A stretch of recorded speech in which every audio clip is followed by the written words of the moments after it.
This week on NWP, I show Angelo all the slides from my summer vacation and narrate it for you for 3 hours. Kick back, pop a beer, let the shit roll. Put your hair down, girl, let the wind blow. It's the summertime, drinks and Nintendo. Jumping in the pool from the second story window. We full of late nights, and I'm the late type. So you know I never sleep. Great white, and this is how we do. Living every day, man, I'm feeling brand new. Rolling to the beach with the whole damn crew. Music playing so loud, I can't understand you. But dude, we are in the mix, homie, this is it. So let the bass go, and when we roll, say this.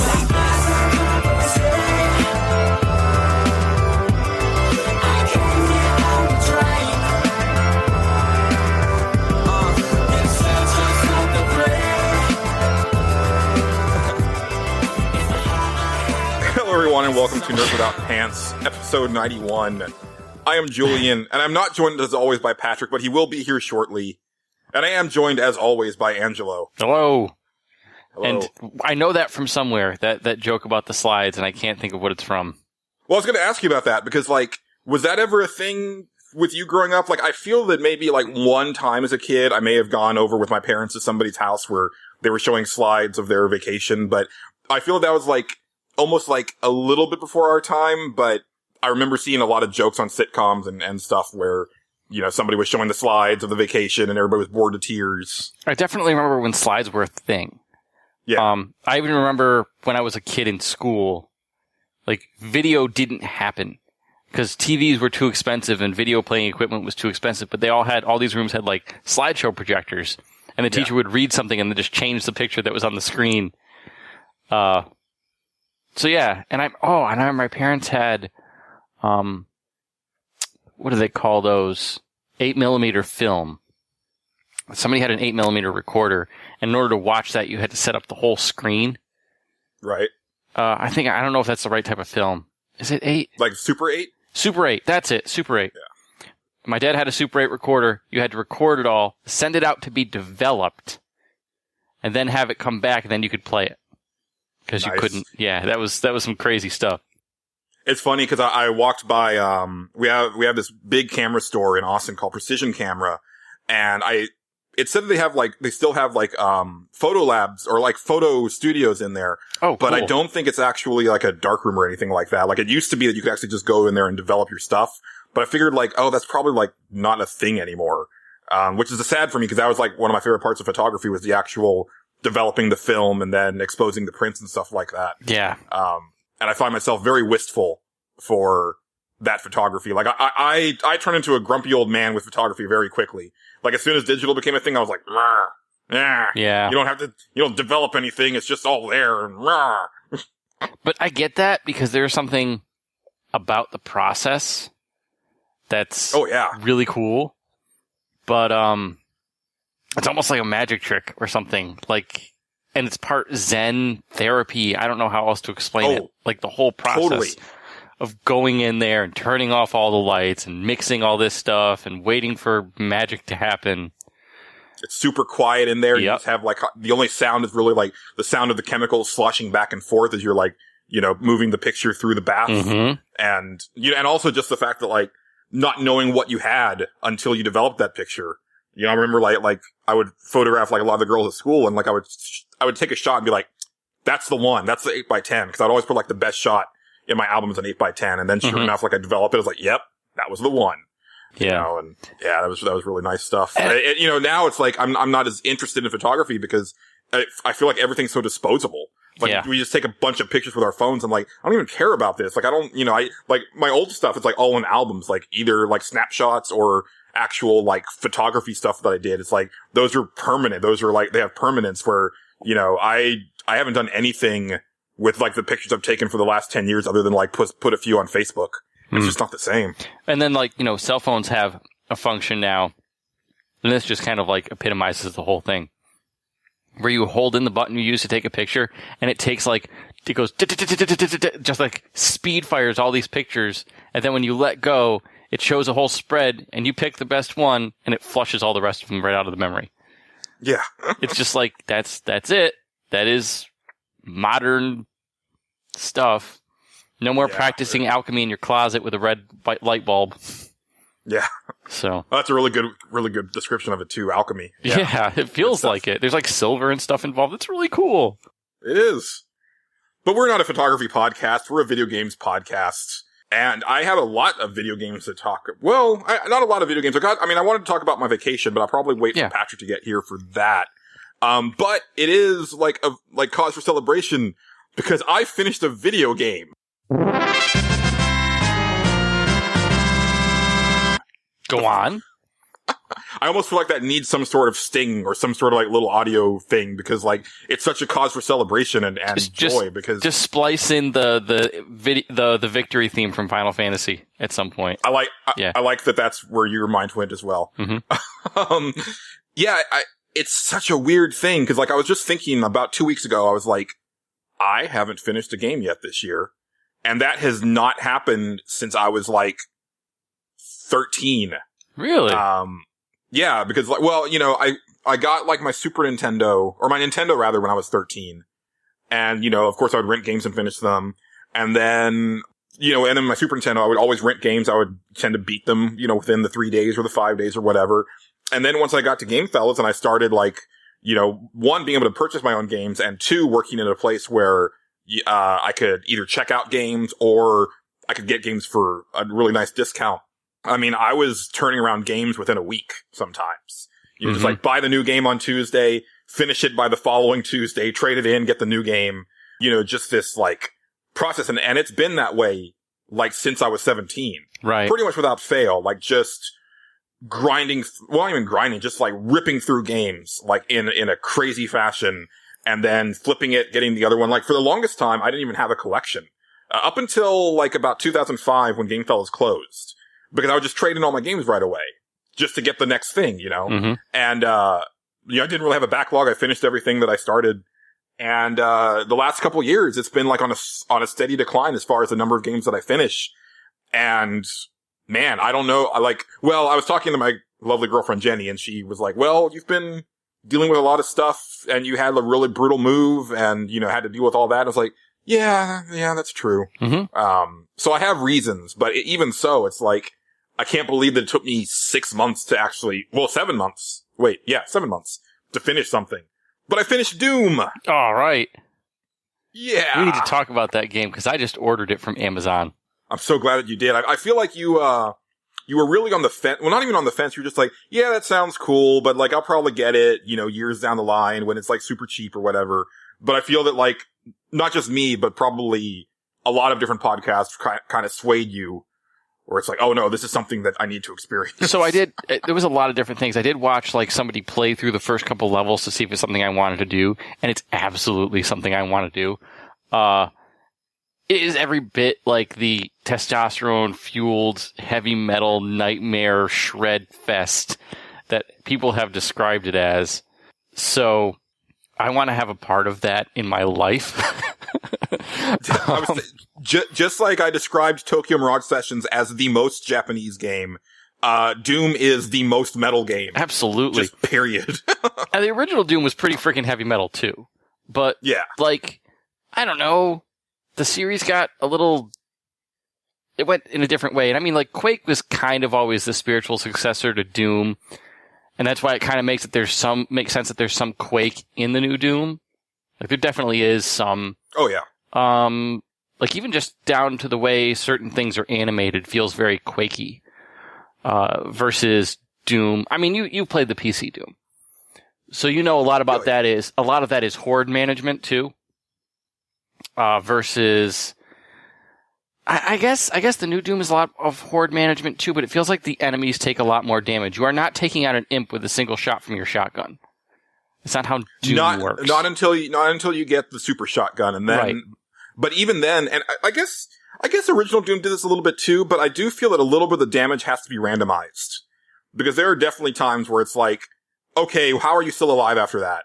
You know, and then other times where it just turns them into giblets. And I think Doom original did that a little bit too, where the damage values weren't necessarily static. I felt like that's the way it feels to me. So one of the things that the original Doom does, and if I play Doom to this day versus almost every other shooter, even if I have free look and mouse aim and all that stuff, which is an issue with the new Doom, but we'll get to that, I'm sure, is in a lot of other first-person shooters, I automatically go for the head. In Doom, I always go center mass. And I feel like that's because of how the original game had you by default hitting center mass, and my brain still wants to do that. Do you know what I mean by all that? Or oh yeah, I didn't start doing headshots in the new Doom until I had to upgrade a weapon. Like I just wasn't doing it. Right. That seems like it's going to be difficult, especially for me. I really like my mouse look. Now I played Halo and stuff like that on consoles, and I feel like Halo is perfectly balanced for consoles, mostly because of the speed element. Halo is slowed down, and it's floaty, and everything feels very, very heavy when you play it.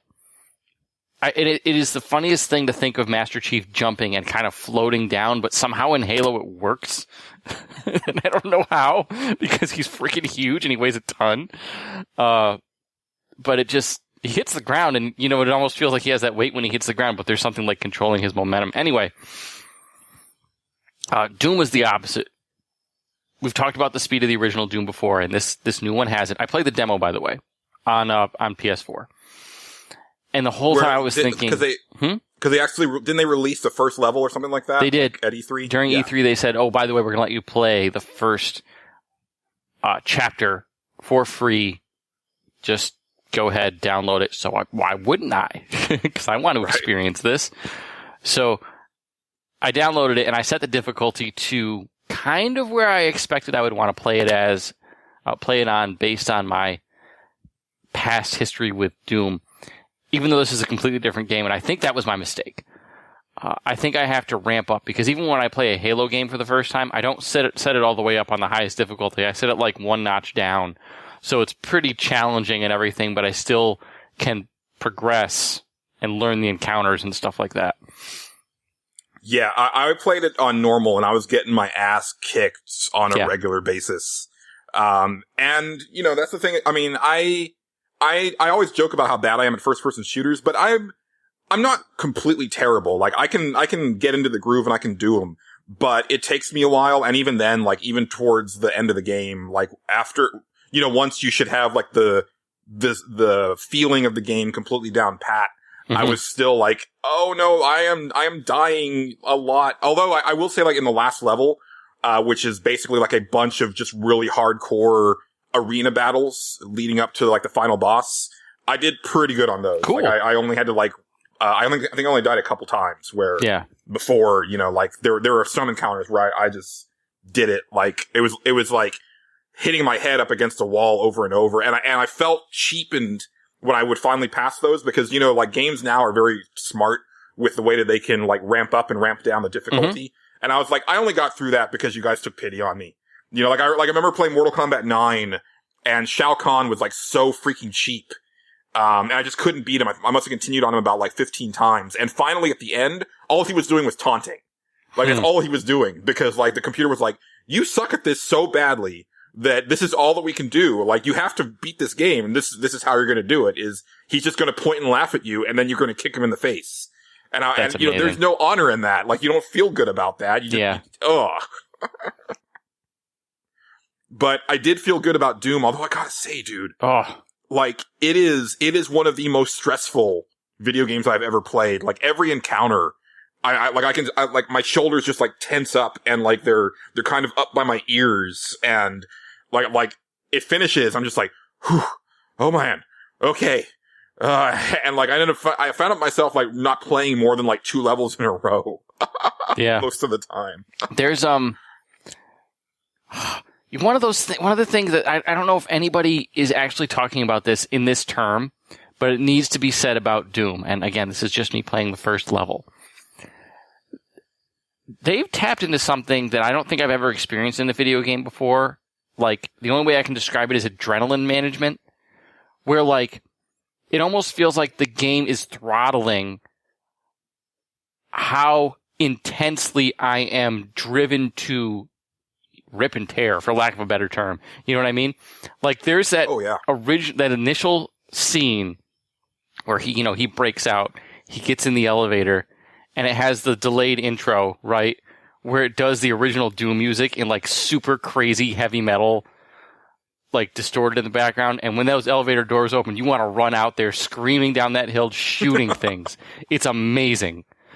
And like they do that, like you have an encounter and then everything slowly dies down. And then you have like, it's just enough time for you to breathe and explore and look around and do things. And then as soon as you get to the next encounter, it just cranks you right back up so perfectly. It's amazing. I don't know if the whole game is paced that way, but that first level is done expertly. It is a perfectly paced game, not only in the sense from encounter to encounter, but within each encounter. Angela and I had actually talked a little bit last night and before we recorded this, and one thing that I wanted to say, which I don't think a lot of people talk about when they are talking about Doom, is the masterful way in which you're encouraged to keep moving. Mm-hmm. I'm gonna write a review for Pixelbit, and one of the things I'm gonna say is that you play Doom as if you were a great white shark, constantly moving. If you stop, you die. Mm-hmm. And the way that they encourage that, I mean, you've probably heard about, you know, you can stun an enemy and then you do a melee hit to do a glory kill and then you get some health back. Well, yeah, that is a huge part of the game. There's health packs in the environment, and there's ammo in the environment, but when you're in like a huge combat arena and there's enemies literally everywhere and, you know, they're tenacious, they're crawling up the walls, they're coming at you from all angles, they're super mobile as well, so, yeah, you know, you're not safe or anything like that.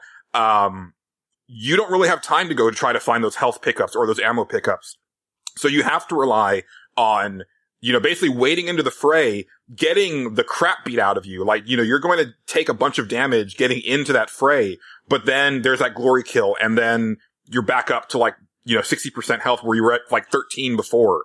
And it's like this constant like hovering you between life and death for the entire encounter. And then on top of that, later on in the game, you get the chainsaw. And the chainsaw is like it's a single button. You hit the X button on like an Xbox controller, square on the PlayStation, brings up your chainsaw. And then depending on the size of the enemy, it takes a certain number of like units of gasoline to kill it. But it's a one-hit kill. And then once you kill that enemy with a chainsaw, the enemy drops like a ton of ammo. Mm-hmm. So that's another way is that, you know, you're running through your ammo. You know, like you've used all your shotgun shells. You're using your plasma rifle. That's almost out. You whip out the chainsaw. You kill this Hell Knight. And then all of a sudden you've got like full ammo again. You know, and so it's that thing as well where you're constantly hovering between like completely full ammunition to, oh crap, like I'm almost out of everything that's useful right now. You know, let me figure this out. And, you know, it is horde management, Angelo, but it's not just horde management, but it's super fast on the fly resource management. And it's done so well. And then, yeah, then just like you said, like after one of those huge, like encounters, it just slows way down. You know, like everything fades out. You have time to pick up all the ammo and health and armor pickups that you need. And you're like, oh, that's great. And then instantly, like right around the corner, you're depleted down to almost nothing again. And mm-hmm. It's an amazing feeling. It's so well done. I really can't like praise it enough. And during that ramp down, it's like you have this second where you realize what you've become. Like you've got this, I'm gripping this controller way too hard. I'm leaned into the screen like the Hunchback of Notre Dame. And like, you know, I'm just like, gritting my teeth like so much my jaw is starting to hurt. And I'm like, I gotta chill. You know, that kind of thing. It's amazing. This will be a real dated reference, but some people will get it, where it reminds me of this one scene in Varsity Blues, which is one of my favorite high school movies, where they have this super close game, and I'm not a football fan, but they have this super close game. I think they win by like 2 points or something like that. And then James Van Der Beek's character looks up the scoreboard and he's like, holy shit! And it's like, that's the exact feeling. It's like, mm-hmm. you realize that you just survived that, and you're like, yeah, that just happened. Uh-huh.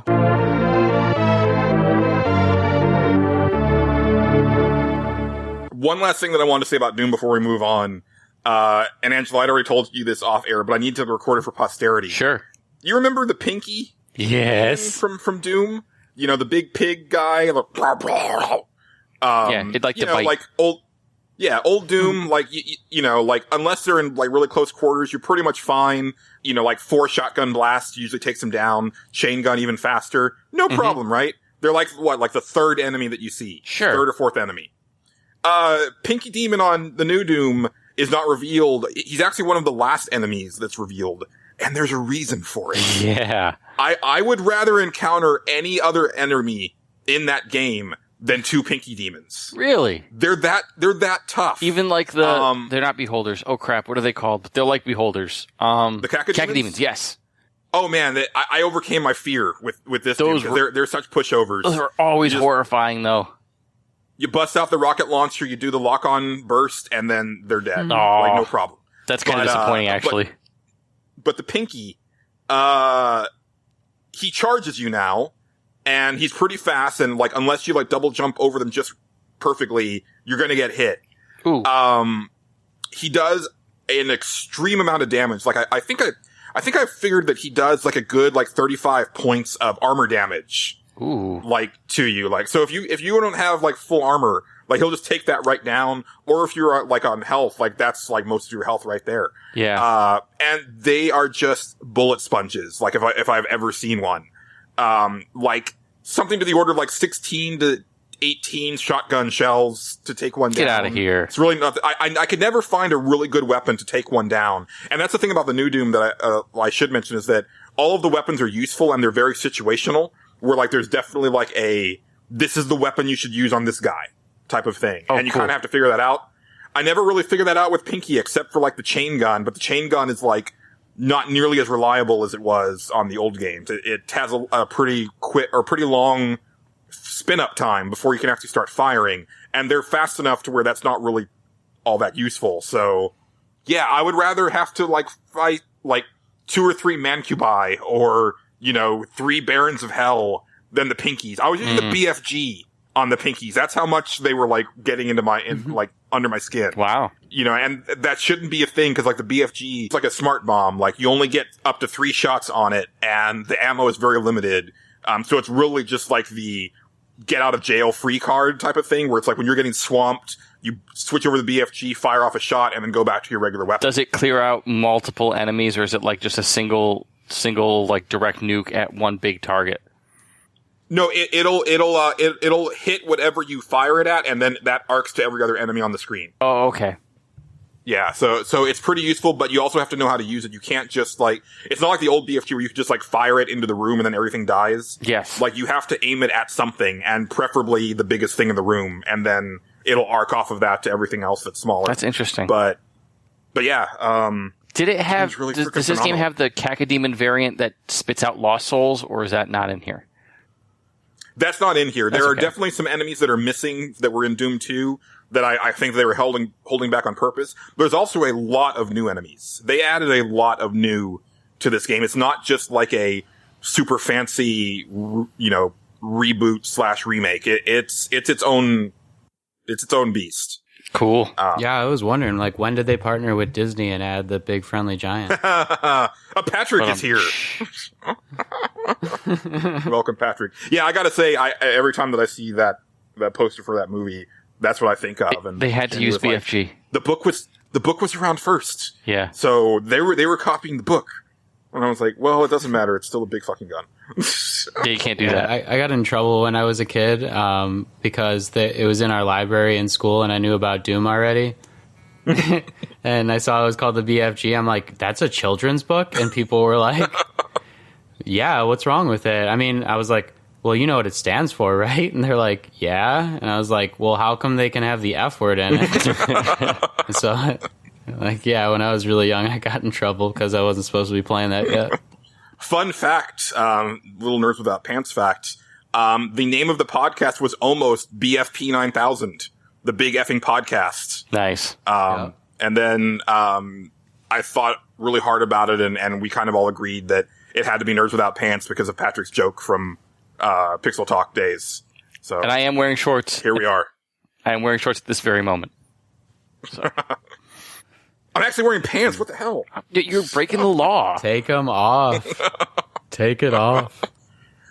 Bow, bow, bow, bow. No, I don't have good stripping music.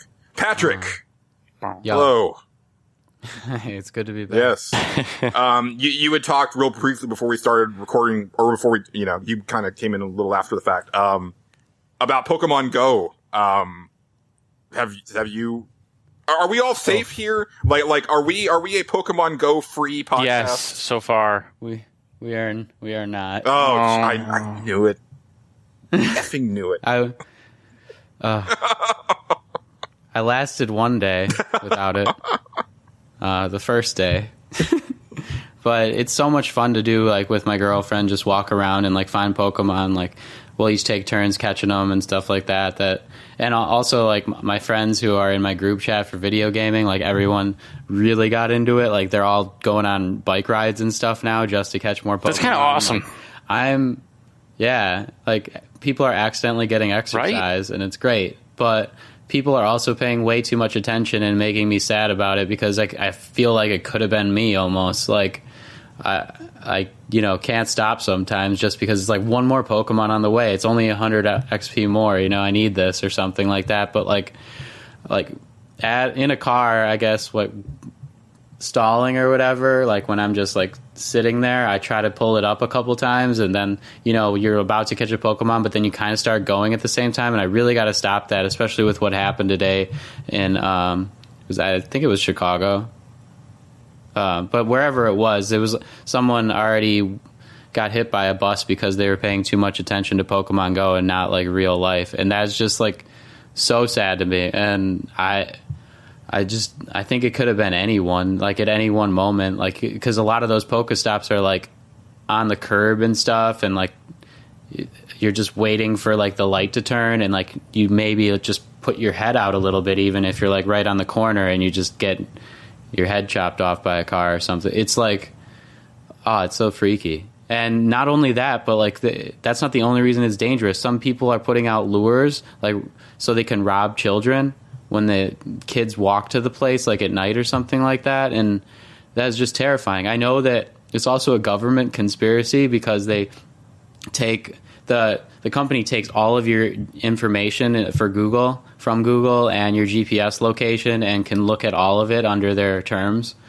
That's everything now. Yeah, but like this is like a lot worse because it keeps track of more people than Twitter now already.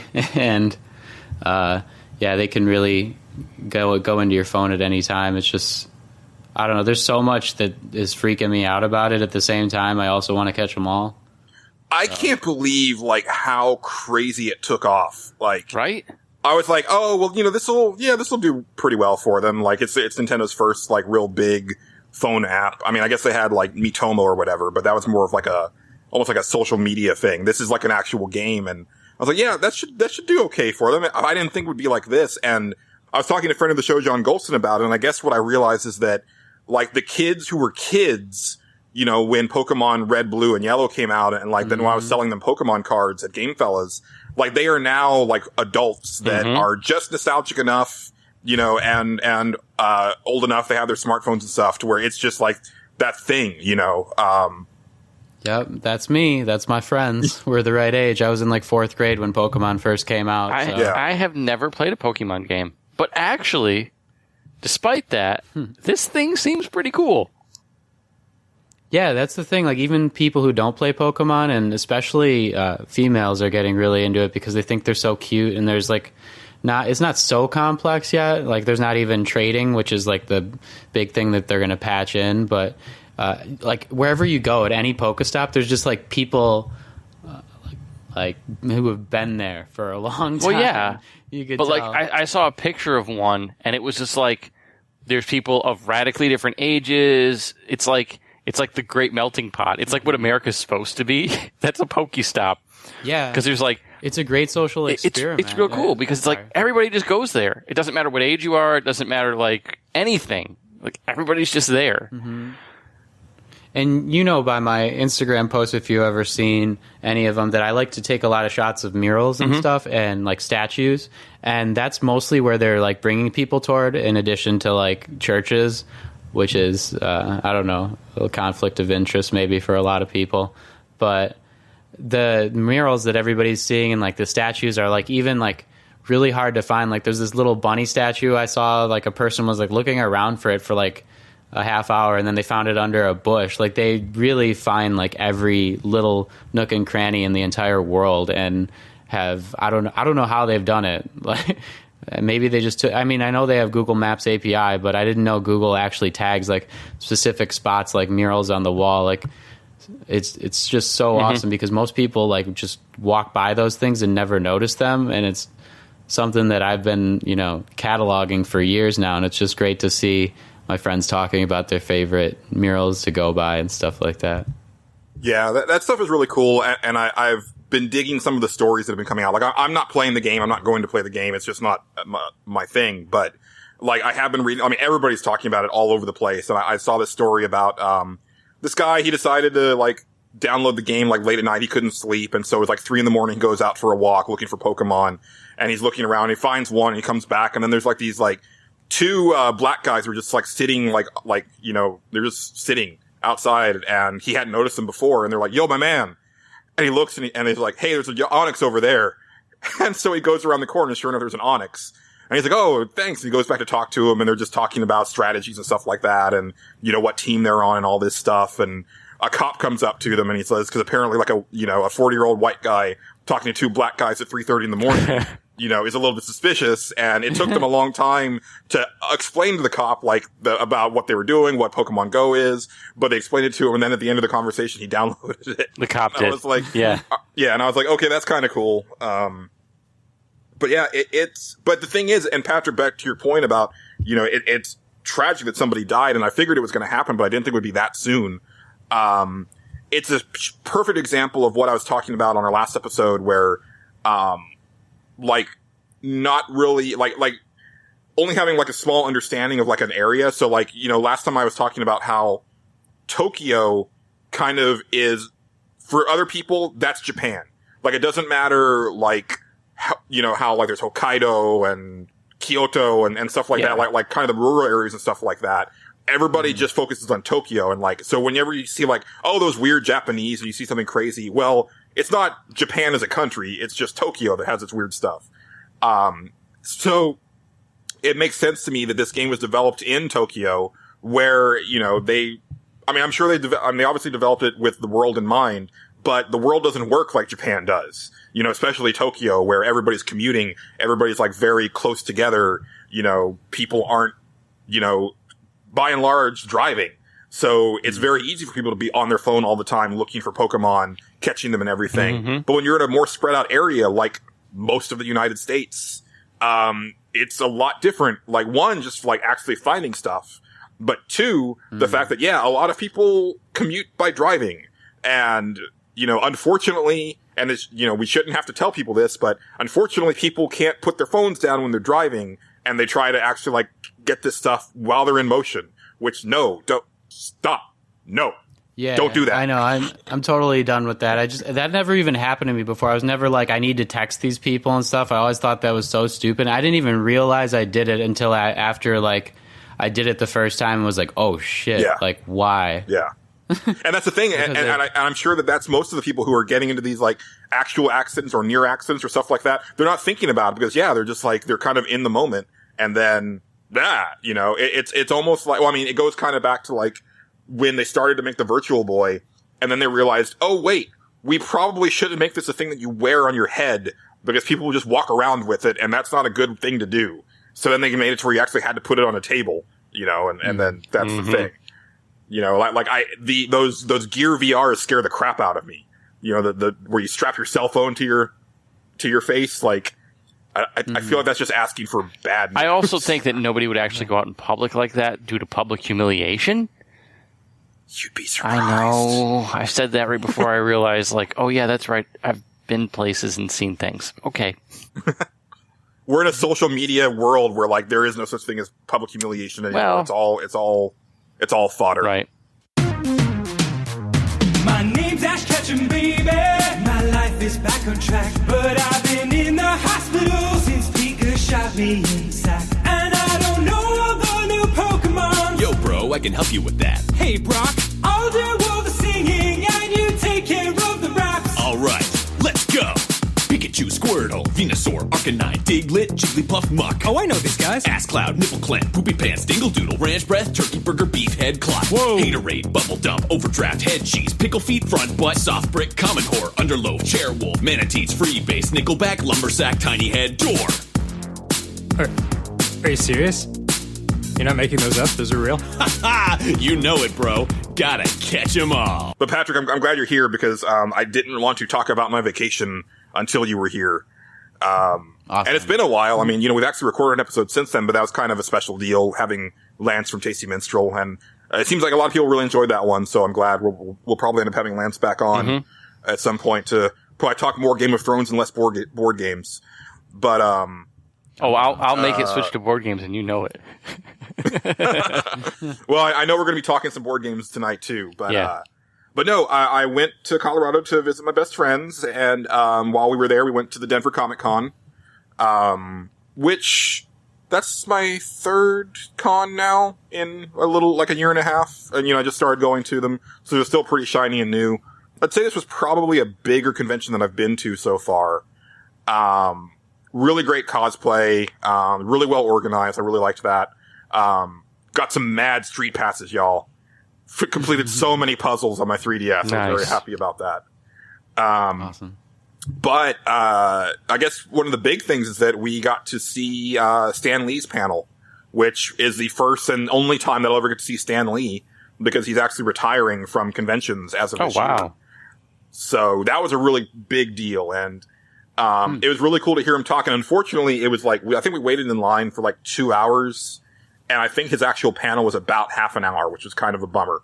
But he's in his 90s now. That's probably, and then he had huge, a big commitment to sign autographs and stuff like that. But, just hearing that man talk is so cool. He seems like a guy where if you had a chance to just sit down with him to dinner, that dinner would last 7 hours. Cool. Because he would just go into story after story after story. And it's so nice. He's oh, funny story about that. And then he'll just launch into it and, just tell you this really cool stuff about how he came up with this or how he came up with that or, some of his favorite cameo moments and things like that. He was saying, that it's always funny because, movies are so particular. He'll go on to set and, they'll say, well, what do you like to wear? And he's oh, well, slacks and a button-up shirt with maybe a green sweater, which is actually what he had on. It was a green sweater. And then they're oh, yeah, well, that's what we have for you. And he's oh, well, I'll just wear this. It's no, you can't wear that. You have to wear this. And you say it's an identical outfit, but because of labels or whatever, it had to be that thing. He's it's just so weird. But, yeah, it was just really cool to see him talk. And, yeah, I liked seeing him talk too. I've never really seen him up close, I don't think. I'm not sure if he was at C2E2 because the panel that I saw, there were a bunch of people far away and it's been a while now. But I did see him in Comic Book Men, and that's the show where Kevin Smith's comic book store is filmed. And when Stan Lee came into the comic book store on one episode, it was hilarious just to see all of the grown men, basically sit down like children and, listen to his tales. Oh, yeah. I mean, everybody in that audience was, just rapt, just soaking it all in. So, yeah, that was really cool. We got to see Haley Atwell also, of Agent Carter fame. So that was really cool. But then I guess the other big thing just for me, Patrick, that I want to tell you, I got so many trades. Yeah? Like what? Ton of stuff. I ended up, I spent about $150 on what was probably about $400 to $500 worth of trades. It was insane. Big old fatty stack of just random stuff. Mostly Marvel. I got a lot of Thor, a lot of Iron Man. I got some of the more recent, Captain Marvel, Carol Danvers, written by, Kathy Sue DeConnick, the writer of Bitch Planet. Who's she's a real popular writer, and I wanted to kind of read some of her Marvel stuff. But, one of the big things that I got was, and it was just a random, at this point, I think the trades were 3 for $10 or something like that. I was just picking stuff. I was oh, the death of Captain Marvel. Cool. I've always liked the cosmic Marvel stuff, I started with Silver Surfer and stuff like that. Mm-hmm. So I picked up this trade. It's by Jim Starlin, who, he's known for the Marvel cosmic stuff. I believe he actually created Thanos, if memory serves. And I didn't, Captain Marvel was one of his popular creations of the 70s and 80s. And I didn't know a lot about him, and I picked up this trade, The Death of Captain Marvel, and was blown away at how impactful it was. I really recommend everybody pick it up, but basically you have this character who went toe to toe with Thanos has been all over this universe, across different dimensions and stuff like that, and then gets taken down by something very mundane. Huh. And it's very interesting, very, very poignant. And one of the really cool things is that they've never brought him back. He died in 1980, I think it was 87. Never been back. There have been other Captain Marvels since then, but not Marvel, the original Captain Marvel. They've never resurrected him. And I think he's probably the only character that has not come back from the dead at this point. Because for a while there, it was Uncle Ben and Bucky were like the two characters that Marvel had ever brought back from the dead. And then they brought back Bucky. And I think in one version of Spider-Man, they brought back Uncle Ben also. So, yeah, it's pretty amazing that they kept that character dead. And I think it makes his death that much more important. So, like I said, the trade wasn't expensive. I'm sure you can find it on Amazon. I don't think it's in print. But check out The Death of Captain Marvel if you want something different, because, man. In just thinking about the way that he dies without spoiling it, I'm just wondering if it is different than any of the other deaths as far as like its type, and that's why they wanted to make a kind of statement without saying it about how fatal that would be. Yeah, I think it was. And I was talking to John Golston about it, because I had to talk to somebody about it after I read it, because I was like, I know he will have read it, and I know that he will have the context for it, because he's like a walking encyclopedia of comic book knowledge. And sure enough, yeah, he knew all about it. He said, yeah, for a long time, like well into the 90s, like that comic was one of the most, like well-known, most well-regarded books up until, I think like the big 90s, like Storm, there was a lot of big stories in the 90s and stuff like that. So it kind of got overshadowed. But at the time, it was up there with like Watchmen and Dark Knight Returns and stuff like that, of being, this is like, look at what a comic books can do. Read this, like, even if you don't read comics, just read this and see what this is, because you'll be blown away. And like, it deserves all that praise. I tweeted about it, and sure enough, there were tons of people who were like, oh yeah, like that's a book that I read as a kid, and like it always stuck with me, and it's really important. And the cool thing is, I think video games are getting there. Like, I think there's games that have made it so close to being able to make those kind of statements. Like, one of the first ones I think of is BioShock. Yeah. Nier HD re-release. Yeah, I know. Nier is up there too, but I can't. Here we go. I'm sorry. How did he do it this time? Nier is up there too, but the thing is, it's not as good a game as like some of the other ones. So it's not like I can tell somebody, oh man, you need to play this game, because if you can't tolerate, in some ways, bad video games, you can't play this game. It's like, man, I'm waiting for that one that is just like, everybody needs to play this. It's freaking perfect, and it does everything. Like, we're almost there. Like, some of those games that people kind of poo-poo on and call walking simulators, like, kind of dip their toe in that, but they're also not good games. There's one that I was playing in the last 2 weeks because of a sale at on PlayStation Network, and I don't even really know if I want to talk about it, because it's the conspiracies and stuff behind the actual themes that they talk about. But the Talos Principle is almost a walking simulator, but it couples that with like an amazing puzzle system that's reminiscent of like Portal. It's like the opposite of Portal in a lot of ways. Instead of putting the portal down, you have to put down a tripod that shoots like a laser in some way, and you have to like redirect the laser into certain holes where like the portal would be in order to open doors, in order to get puzzle pieces, and all the puzzle pieces go together in some way to open up. Well, I wouldn't really want to give that. I guess what I'm trying to say though is, like, I want somebody to see whatever this thing is and go, man, that is a video game. But it's also doing one heck of a crazy thing with narrative and story and people and character development. And I haven't seen something that's firing on all cylinders like that yet. I just think, look, we keep dancing right around it. So, Yeah. The part that I wanted to bring it back to was actually the thematic element of it, though, which is relating to the Talos Principle. And if you don't know what that is, it's Icarus made someone named Talos or Hephaestus or something like that, and he's like he had some sort of blood inside of him that was maybe like an ether from the gods, or they're not even really sure. And that's like the first time that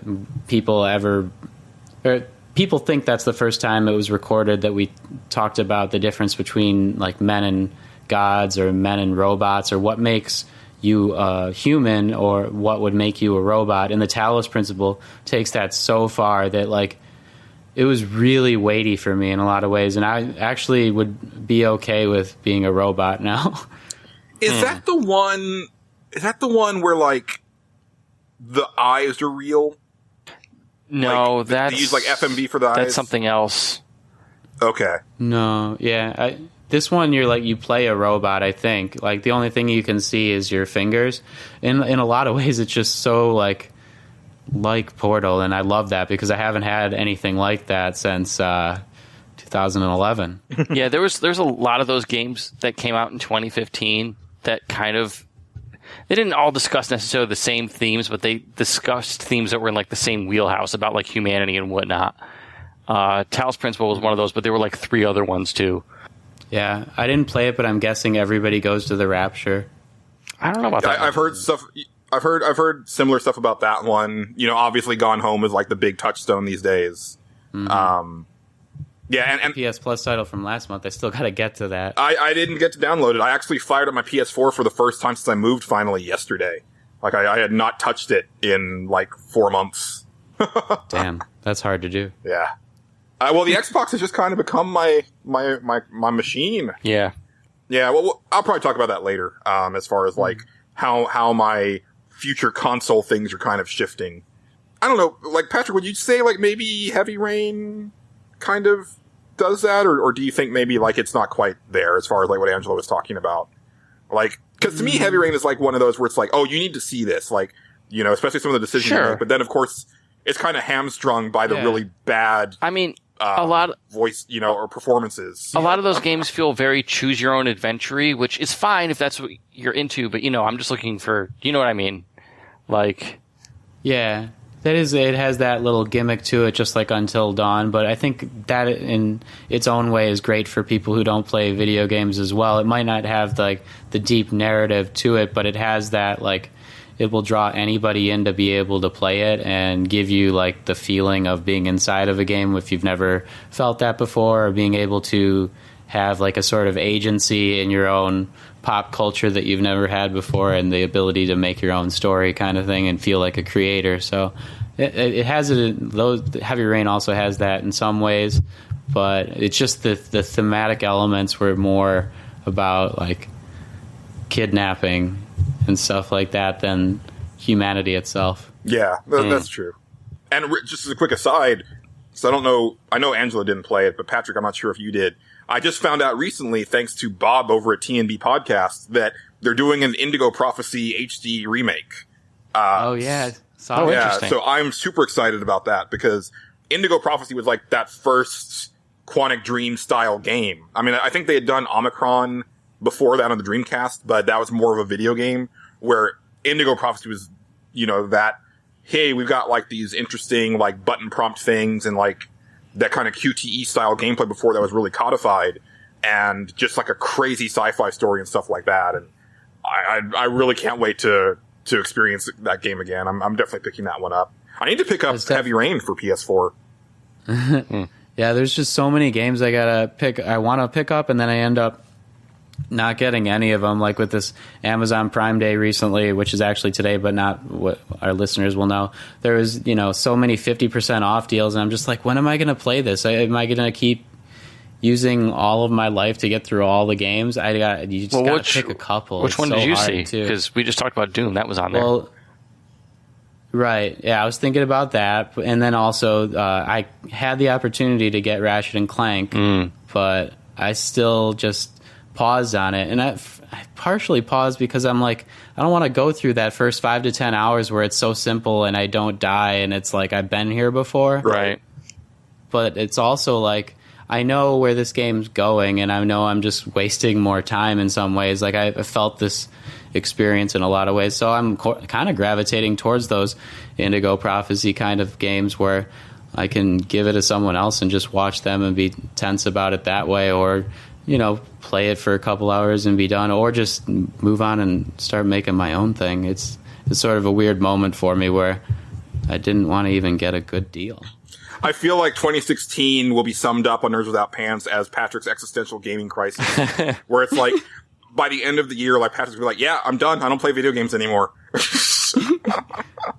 Oh, wow. It's hard, though. I think maybe Indigo Prophecy will itch that, like, thematic element you were talking about, but I'm not sure about the game mechanics. What do you think, Julian? Oh, I mean, Indigo Prophecy is so old. Like, I think at this point, it's going to be cool for people who have played Heavy Rain and Beyond Two Souls to be like, oh, this is what that studio did earlier, and it's interesting to see the roots of those games, because you'll see when if you play Indigo Prophecy, like, you can see where, this leads to Heavy Rain in this way, but at the same time, it's like such a basic game by comparison. Although there are some little things, and again, it's been a long time since I played Heavy Rain, but like, one of the big things I remember was like, the cool thing about like, the idea of playing a character on the run from the cops and the cops that are after him. And so, as the guy that's on the run, trying to cover your tracks, but then as the detectives having to find those tracks. And it's like, so, how well do you want to screw yourself over later? Because, it's going to be that more difficult for the detective to find stuff if you did a really good job of hiding things in the previous chapter. And I always thought that was a really cool little wrinkle to the gameplay. Now, the game completely falls apart in the last act. It goes into Crazy Town with the plot, but it's still, like, I still have very fond memories of it. I'm going to be curious to see, how well it holds up, to... Is that like good Patrick Crazy Town, or like Patrick can't even handle it Crazy Town? Probably Patrick can't even handle it Crazy Town. Like, it needed to hold some stuff back, and it did not. Oh, that's unfortunate. Yeah, I still got to play Beyond Two Souls as well. That remaster. That's a good one. Yeah, I really liked Beyond Two Souls. A lot of people didn't play that one, but I thought it had a lot of improvements over Heavy Rain in a game mechanic sense, and also like the performances are so much stronger because they got actual like American actors to speak in English. So let me run something by you. And here's kind of like my situation with QTEs. I played, I forget which one of the God of War games on PS2 or PS3.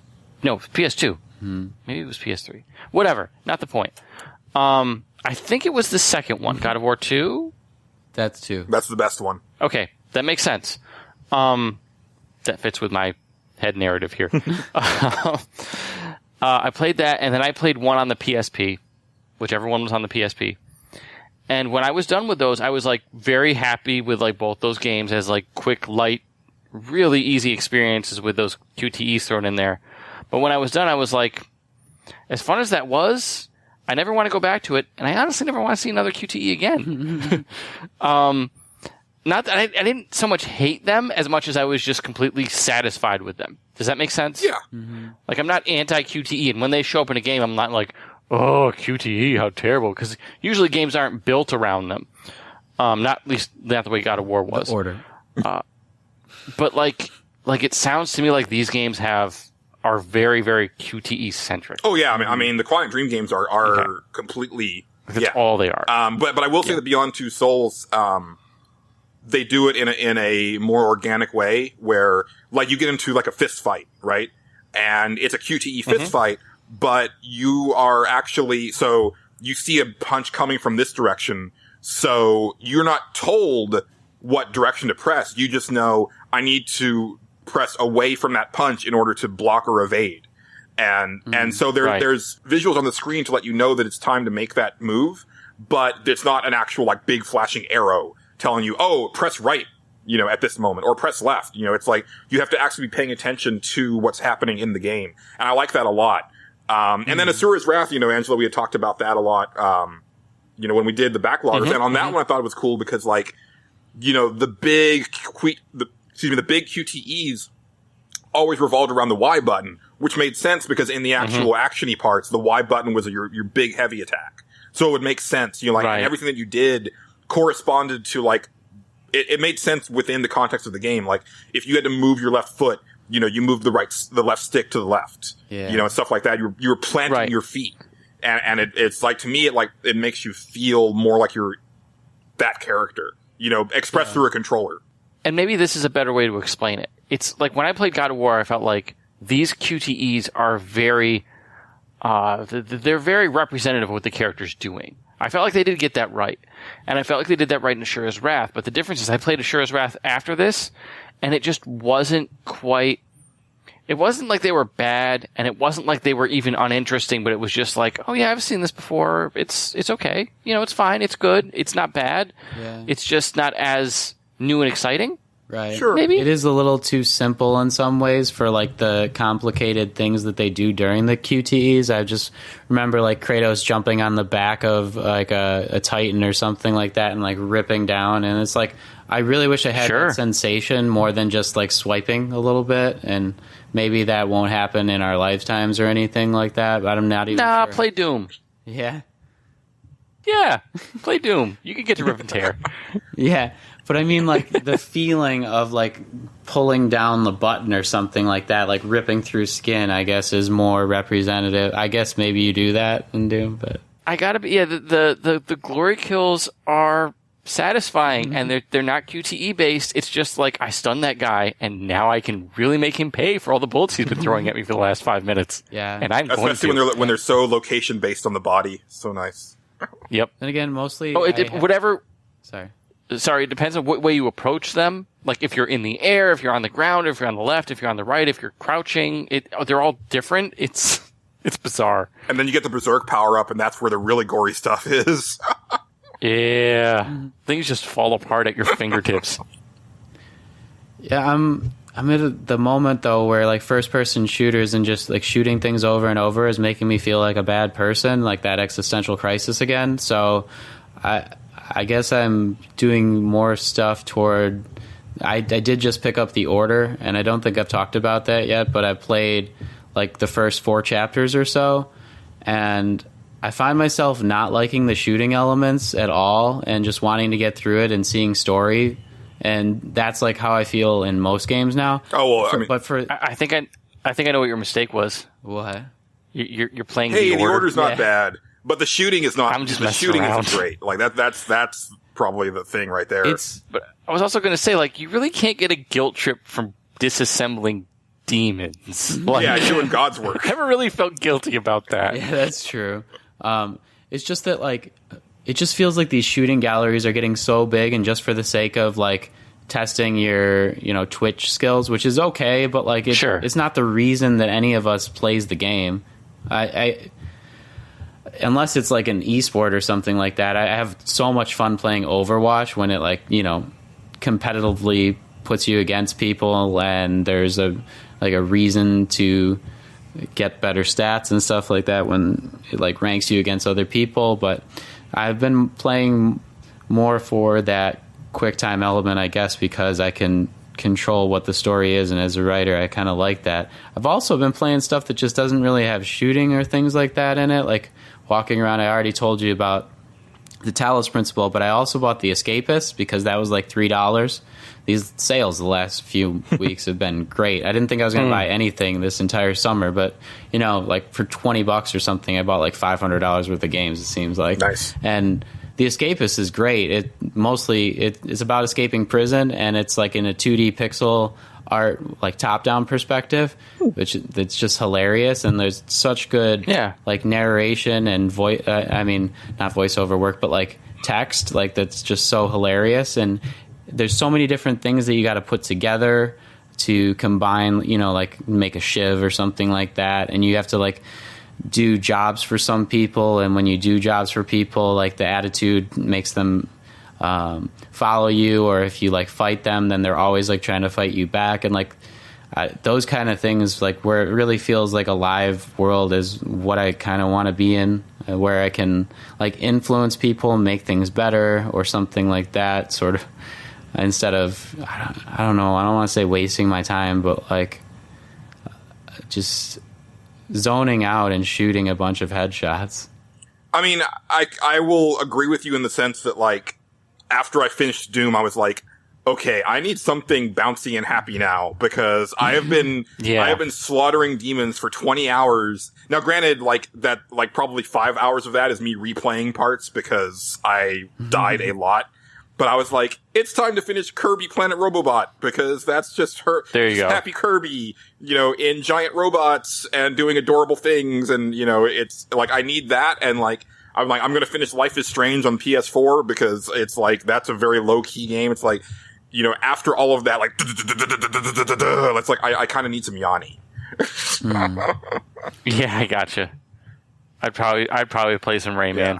But I've always kind of been that way too. It's like, after I finish something, especially if I spend a lot of time on it, I want something completely different after the fact. So if I have finished a 60-hour RPG, then I usually want a 6-hour action game after that, just to shake things up. Double Dragon Neon. There you go. You definitely, I feel you. Yeah. So, what's next, Julian? Well, I know Patrick has something to talk about that you would like to grill him on. Oh, dear Lord.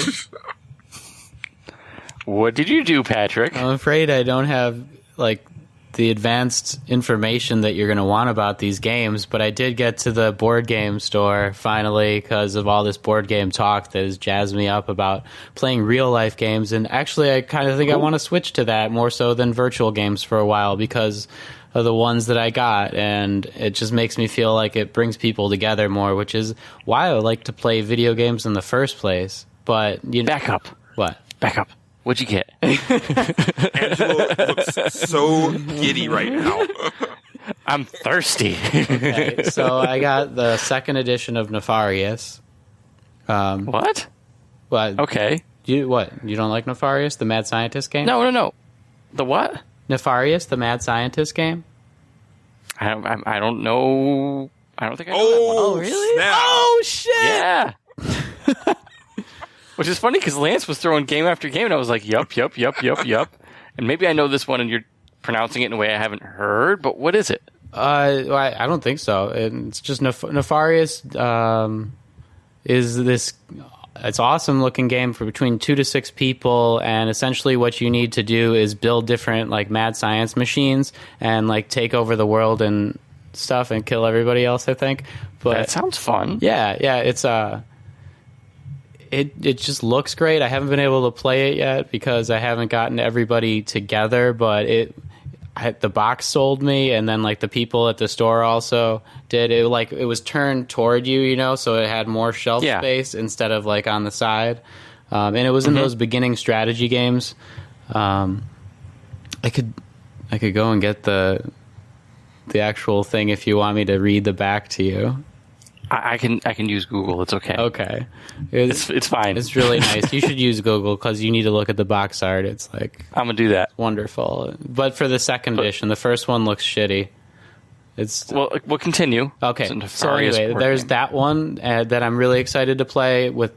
Even my new roommate who doesn't play anything like that really is so excited to get a group together, and my girlfriend's excited too, and so those are all, and I can pull in more people at one time, which is great, and we can have a laid back time too. If I had gotten something like Codenames, which I didn't yet, but I might get next because Amazon Prime is giving you $10 off for the next few weeks or something like that after Prime Day, and that's great. But the second game I got is called Seven Wonders, and I think that looks like a classic. Oh.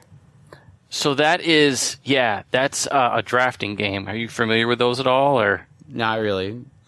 You're going to like it. It's a pretty. I don't want to. People say entry level, and then people take it as disparaging. But everybody plays Seven Wonders. Mm-hmm. It's just a really good, really solid drafting game. You basically don't have a hand of cards. You get a bunch of cards at the start of the game. You pick one, and then you pass them on. And maybe you'll see those cards again, and the one you will want out of that same hand will still be there, or maybe it won't. And you have to basically build you have to put a whole bunch of stuff in front of you to make points. That's the easiest way to explain it. Mm-hmm. And it is very good. You get to pick one of the wonders of the world, and essentially you're trying to build it quicker than other people. So if you get stuff like the Egyptian pyramids, I think there's one, it has more like you just get currency bonuses, or there's a bunch of like wonders that I don't even understand why they're in the original version. And like some of them in the expansion are like, this is one of the original wonders of the world. Why isn't it? I think it's like the Great Wall of China or something like that. Well, they got to bait you to get the expansion. Exactly. That's kind of why they do stuff like that. Yeah, and that just, it adds more, variation and stuff, but I guess it's not really needed, and that was something I wanted to, so like I could get a bunch of people in right away without with being simplistic about it. Right. It does help craft your strategies, because whatever nation you're playing on has a different wonder that they're trying to build, but they also have different, every single person's player board is a little bit different. So you're going to have certain advantages that other ones don't, and certain disadvantages that other people won't too. So kind of like that. Yeah, but when we were in the board game shop, he pointed us towards that kind of stuff right away. I was in the advanced section immediately, but I wasn't. Yeah. I wasn't the only one there, and my girlfriend Paige thought it was I don't know about Terra Mystica yet. There's so many steps. No. I've been warning you about that game. Don't go right for that. I was like, come on, get you some Small World. There you go. Small World's real good. That's another one that everybody loves. Why is that again? Small World. I mean, why do they love it again? Oh, because it's confrontational, but it's not aggressively confrontational. Is that a good way to explain it? It's more about area control than it is about slaughter your enemies. But there's definitely a map, and you're trying to maintain control of that map as much as possible. That's the one thing that's weird about these games that I've got, that both Seven Wonders and Nefarious don't have their own maps, really. They don't need them. Yeah, they don't, and that makes it a lot more of a cerebral game, which is pretty cool.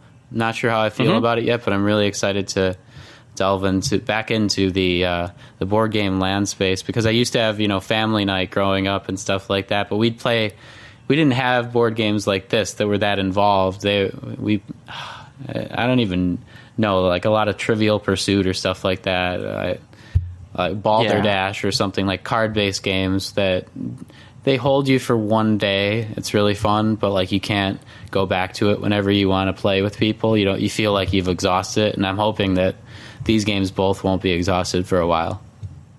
Yeah, there's I think I mentioned it already, but Steam Time was on. We just talked about that last week.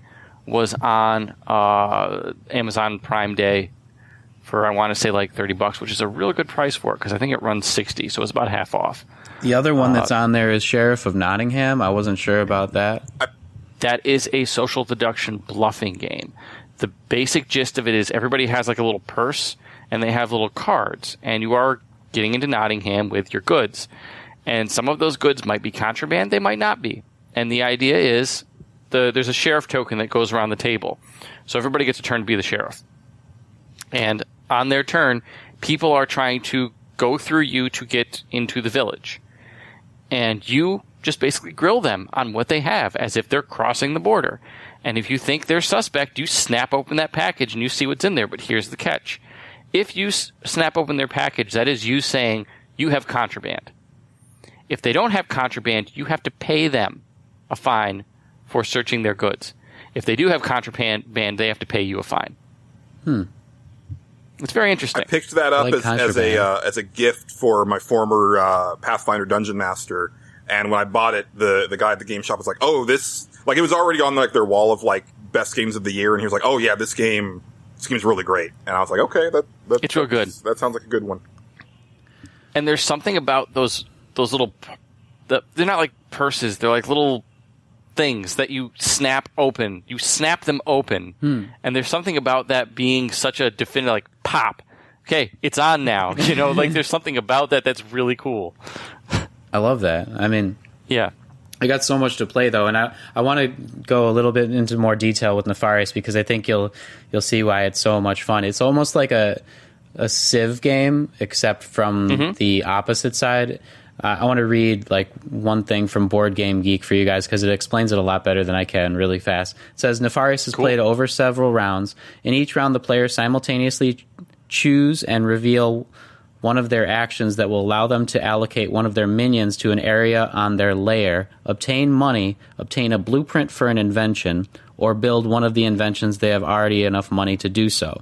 The minions that you allocate to your lair can earn you additional income depending on the actions that your neighbors choose. First player to build 20 or more points worth of inventions and have more points than any other player wins. But there's a twist.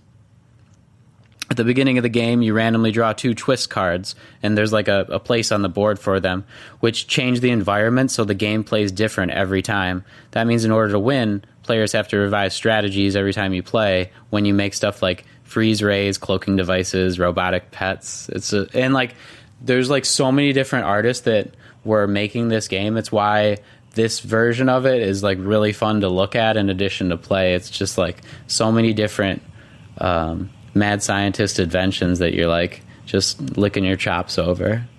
Cool. So just if you look at the Board Game Geek thing, does it say that worker placement is one of the mechanics of the game? Long pause. I'm not sure where that is. It's all right. If you don't worry about it. Category mechanisms. Mechanisms, yes. Hand management and simultaneous action selection. Okay. So, cool. Not quite as complicated as you thought. No, not really. It actually sounds pretty cool. You might want to look into Stone Age, too. You can probably get that pretty cheap right now, and it's just a great entry-level worker placement game. It's another one that everybody loves and everybody plays regardless of skill level. Okay. So, man, yeah, it's called Stone Age. All this board game talk, and then lately, like, talk of Overwatch and stuff like that keeps making me think that I wish I was a different person, that my brain was, like, worked differently, because it's like, I'm not social. Like, I'm just not. Like, one, I don't even, like, with board games, like, I don't have anybody to play with, you know, as far as, like, a group or anything like that. Like, all my friends are gone or, like, really far away and stuff like that. And then, like, I'm just not the type of person who can go to, like, a game store or a comic book store and sit down at a table with some randos and just start playing stuff. Like, I was at Dragon's Lair Comics over the weekend, which is, like, one of our bigger comic and gaming shops. So they had this massive Dragon Ball Z card game tournament. I mean, the place was packed to the gills. Oh, wow. And it's like, I'm not even interested in Dragon Ball Z, but I was like, I'm always jealous whenever I go into the stores and I see like, oh, here's people playing this or that, and it's like they're having a bunch of fun. I'm like, I just feel like I'm kind of like looking, you know, I'm like pressed against the glass going, I want to play.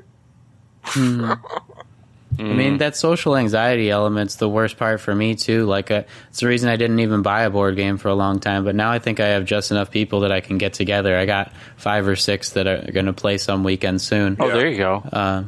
Yeah, and that, you know, that's really what makes it so much fun. And, like, in college, why I like Settlers of Catan and stuff like that. But the same thing happened to me after college when I didn't have anybody to play with. Luckily, I went to graduate school and they had like a game night that I went to, and even that was like, I don't even know if I want to go by myself, so I waited till like I knew somebody who was going, and like once I got there, I didn't even play with the guy. I just like, he was like, "What's up, man?" You know, made me feel like I was like welcome, and then I just went up and started playing with the Munchkin people because that game was the game I wanted to play for so many days.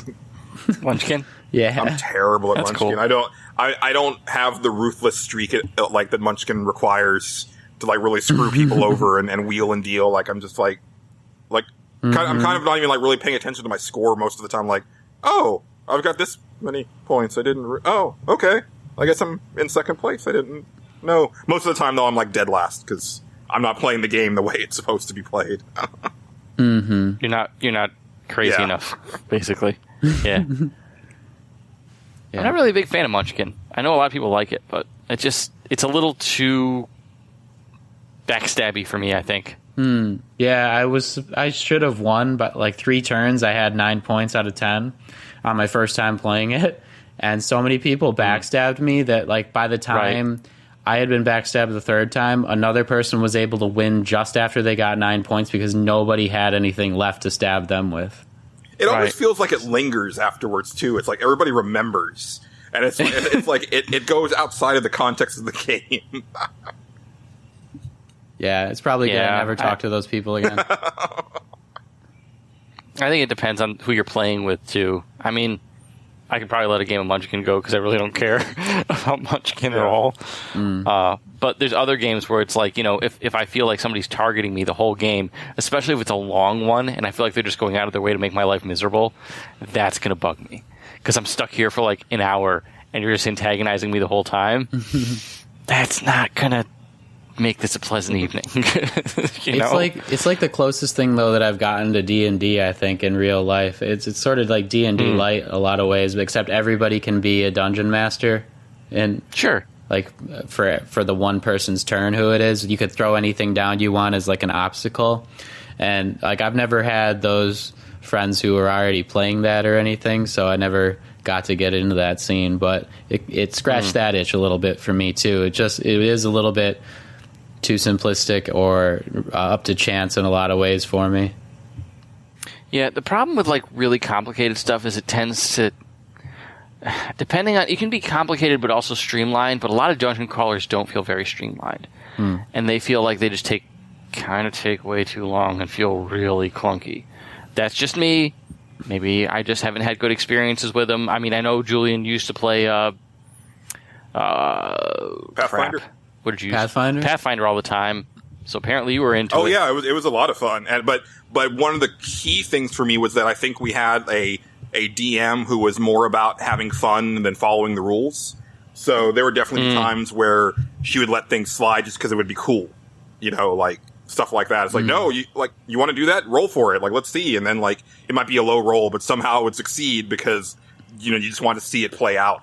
You know, that type of thing. Like, see what happens. Like there was an infamous moment where we were in this cornfield and we were looking for these ghouls, and our gnome mage, who one of her character traits was that she's a pyro. She's like, I set the field on fire, and my dungeon master was like, you set the field on, or she kept trying to like find things like, wait, corn doesn't burn, does it? Blah blah blah. It's like, no, I'm pretty sure corn would burn. And she's like, all right then, you set the field on fire. It burns for 3 days. You win. And we were like, oh, what? She's like, you win. Yeah, like I had this whole like evening planned over these encounters and everything. There were 3 innocent bystanders that you killed, and we're like, oh, that's okay. That's acceptable losses. That's amazing. You win. That was one of the games that's still there, though, at the board game store, Pathfinder. It has its own little section, even, really. Oh yeah, I mean it's a big game. It's just finding people to play with. They have since moved away, and I am no longer I'm no longer friends with the other 2 people in the group. So Julian Titus pushing people away since 1997. Gotta rekindle that. But I don't know. Did anybody else have anything before we move on to Chrono Crossing? I mean, we already talked about Doom. That's pretty much what I did. Well, I played Doom. I guess I've been thinking about what made me, I guess, depressed about the video games and stuff. And like you said, after you play something really weighty or dark, you like have to play something light. And I'm pretty sure that now that what did it was probably Game of Thrones, like the way that the season ended in a lot of ways. Well, not a lot of ways. Really just what happened with Tommen. It struck me really, really heavily. Well, I will say, I guess we'll do some Game of Thrones spoilers, I guess, for a few minutes. I'll put it in the notes. Well, we don't have to, but I mean, it just sort of came out. Did it? I mean, like, did you care? Because I'm at the point now where it's like I no longer care because they've made it such a point to be like anybody can go at any time that it's like, okay, well then I'm not going to invest in any of these characters because there's no point. Like, I was thinking about this really long and hard because Battlestar Galactica was a show where you felt like anybody could go at any time, but they didn't really do that very often. Like there were very few times where like a major character bit the bullet, but you felt that you felt like, oh, it could be now, like you really felt this sense of like danger for everybody, where it's like Game of Thrones, like they've kind of hit that bell so many times that I no longer care. Yeah, and I guess I knew because of the prophecy that it would come true. But as soon as I saw him in his gold outfit, I was like, oh no, it's happening. And like, he was the best king, and I don't want him to go. And I thought he was going to go a different way, but like, the way that it happened is like so sad. And I just like, I think everybody feels it a little bit inside when you see it. Like, that could happen if like you spiral out of control in depression or something like that. And he let it happen all in one instant. And if his mom was there and gave him a little bit of love or told him what was happening at the same time, or just held him tight, like, it all could have been prevented. But like, to see that she just completely turned on her son because he made the decision to go with the religion instead, and try to take trial by combat away because it really isn't right. You know, like, it's a medieval thing that should go. It should always be by logic, not by combat. But and like, to take everybody down like that was. I mean, that was hard to watch with Tom, and I just sort of felt the same way as him, and see why he did that. But then they even showed his body afterwards, and it was just too much. It was definitely a shocking death. Like Jenny and I were like, oh, wow, that just happened. But then I kind of ended up inadvertently laughing about it, because the actual way that he does it is identical to the scene from the IT Crowd that is just too funny. It was the exact same scene, and I was like, oh, okay, I can't take this seriously, because it's literally like, you know, a character did this. Like, there's a character, he's like their boss, and he's like, oh, I have this much money, brilliant, blah blah blah, and then like they're like, oh, sir, some police are in the lobby, they're here about some irregularities in the pension fund. He's like, oh, okay, and then he just like walks to the window and then hops right out, and it's like, that's exactly what Tommen does. I'm like, oh, I can't separate this from the funny. I guess I really I hate to see that, because I always like innately want to help them, or like want them to see that it's not so fatal as they think. Like, there's always something that could turn around. You never want to totally give up on yourself and the entire world. I don't know. As a person who's almost given up a few times at least, like, on the world, it's hard to see somebody else do that, and you just want to be there for them even if you can't. It's hard to explain, but it's almost the same as another minor, not really even spoiler, but in Mr. Robot, there's a character in one episode after something major happens and like the entire the world changes. He isn't protecting the bank's money the way that he should, and it's a character you've never met before. He talks like on the screen. But, like, he is so sad about, like, losing everybody's money and, like, failing in the one thing he was supposed to do, that he was just so sad with every loss that he made for every big bank and every person, that, like, he on the air in front of the nation saying, like, sorry, your money is all gone because someone has hacked you, he just, like, shoots himself in with, like, it's out of nowhere again, just like Tommen. And, oh, man, it's so shocking. No matter how many times it happens in TV, I'm so glad I haven't seen that in real life. Yeah, as much as I think about suicide, I'm pretty much like desensitized inside to it. So I'm just kind of like, you know. See, the other thing happened with me. Like, I was desensitized as a child, I think, and like the more and more I see it, the more empathy I have for certain characters and people, and like have empathy for people in the world dealing with depression and stuff like that. It's like, as a young child, I was like, why would you ever like be sad? Or, you know, why are there so many songs about loss? But as you get older, it just happens more and more. And it's like one of those fatalistic things where you just see everybody withering away and you can't help but like tear up. I didn't cry. Much. Video games. Sorry, Patrick. No, please change the subject. I'm going down a spiral. You've been going down a spiral for a few months now. Well, real quick before we move on, we actually got a review on iTunes, y'all. Yay. No way. Yeah, we actually, real one? We actually had it as of last episode, but I didn't get a chance to talk about it. But it's a short but sweet one. This is from Mississippi Cricket, who says, best podcast. I love hearing about comics, movies, and games. This is pants down the best podcast. So thank you, Mississippi Cricket. Take them off. And that's just a reminder to our lovely listeners that, yes, we will read your review on the air. You know, I mean, I know it's not really a big deal because, like, we'll read pretty much anything that you send us on the air. But even so, like, be immortalized and also help us. Like, literally, like, every review and subscription, you know, helps us, you know, go up those ever important rankings. And that helps us get seen by more people. You know, we're trying to make this thing not blow up, but maybe inflate a little bit. Yeah, and you know, like Kickstarter goal area, if you really like this podcast, make a few comments, and who knows, you might even be on it someday. Hey, stop. No, don't. Stop. Stop. I'm not promising anything. I'm saying it's a stretch goal, and I'm not saying how far we stretch.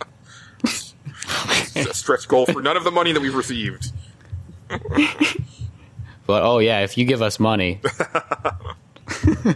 But... No, we can safely say that we're not doing this for the money, and we've never taken any money for this job-ish thing. That's right. In fact, I have spent an enormous amount of money on this podcast. Angelo and Patrick don't even know. I mean, I have too. I've spent a few $100 on gear and stuff to make my voice sound better. It's still not where I want it, but... I'm probably getting up to around $2,000. Maybe Get out of more. here. Kind of lost Damn. track. Yeah. Wow. So yeah, listeners, we're volunteers at the core for you, and we do it for you because I like we do it because we love this show and we want it to grow. There's actually new stuff on the way. Next episode, we're finally unveiling our next segment, which is going to be the stage select, which is going to be how we kick off every show from that point on, and it'll be like different talking points. This first one is going to be, you know, our top 5 games of all time, which, you know, hopefully Patrick and Angelo have had enough time, because I announced this like a month and a half ago. So hopefully you've been able to deliberate about it at this point. I feel like my list is going to be wrong no matter what I put on. It's not right. It's your list. There's just too many. It can't be wrong. Yeah, but I don't have 5 top games. I have like 20. I'll judge you for it, but you won't be wrong. I have like top games for different reasons, and I'm not sure which one to go with. Once again, I think you're probably going to be putting more thought into it than needs be, just like with your Chrono Crossing selections. Of course. I got it down to 7. It's the best I can do. All right, well, you got to get it down to 5, and no honorable mentions. Damn it, it's 5. Shit. Right? But, so yeah, we'll be doing that. I also, hopefully, I mean, I guess I'll announce it here. I'm trying to, one, get a redesign of our logo, with the intention of being able to get some merch done. Not necessarily to make money off of it, just more if people are interested in, you know, having a mug or a t-shirt with our logo on it. Hopefully we have... The problem is that I can't put the existing logo on anything because I do not have the original logo anymore. And Vic, the person who designed it, I tried to get with him about getting us the high-res version, and he never got back to me. So I don't have a way to put that on anything tangible, other than like very small things. I made a pen and some business cards, but as far as like t-shirts or mugs or anything bigger, can't do it. So, and it's been 4 years. It's time to, you know, it's time for a redesign. Yeah. So, got that in the works. I'm trying to look into getting an actual honest to goodness theme song. So, things, they are a-changing. So, you know, please grow with us and, you know, let us know how it's doing for you and what's working and what's not, because we're open to suggestion. You know, Julian, I was actually using this program called Ableton for the first time in these last couple of weeks, with my friend Paige again. And it's fun to watch like tutorials and stuff and like start to get into it. I think a lot of people, even listeners who have had that itch to like make a beat at some point, would benefit from looking for a couple hours at like their tutorials and things like that, because it's really not so hard once you get down to it. You just need to figure out how to drag and drop a bunch of different sounds in the right way and loop things correctly. And after that, like it can be pretty fun. I think we're almost to the point where we might make a song, but or at least a beat. You know, it's not that far off now, and I feel great about like the creative aspect that Ableton brings. And it's got a free 30-day trial, but also you can keep using it for free if you don't care about saving your work. You could just save it in some other way, I think, or torrent it. But okay, there. I was thinking, I'm starting to sound like one of those highfalutin podcasts where we have like promo codes and shit. But no, never mind. Dude, I wish. Get that fat advertiser money. I need to use that promo code so I don't have the trial version anymore. I messed around with a program called Fruity Loops a while ago and did some. No, it wasn't Fruity Loops. It was like a free version of a program that was similar to that. I ended up like redoing a video game battle theme in it just for fun. It didn't turn out great, but it was a neat thing, like neat exercise to do with digital creation, music stuff. Yeah. Well, after a second there, it's really more about learning the API or whatever interface you're using in order to make the song, like what you really can and cannot do, and instead of like what you're actually thinking about, because once you just start creating, something's going to happen. But if you really don't know what buttons to press or where you got to click, that just makes it hard and makes you want to stop. But once you get past that, it's like it opens everything up. Yeah. Nice. So what I'm saying is, listeners, make the song for us. Make beautiful music. And what I'm saying is, cue that music for Chrono Crossing.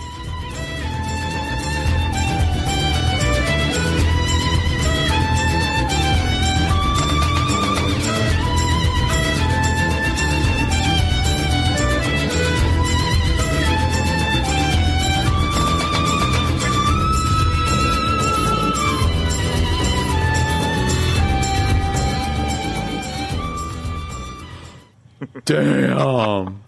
Yes, Chrono Crossing is back after a 1-episode hiatus.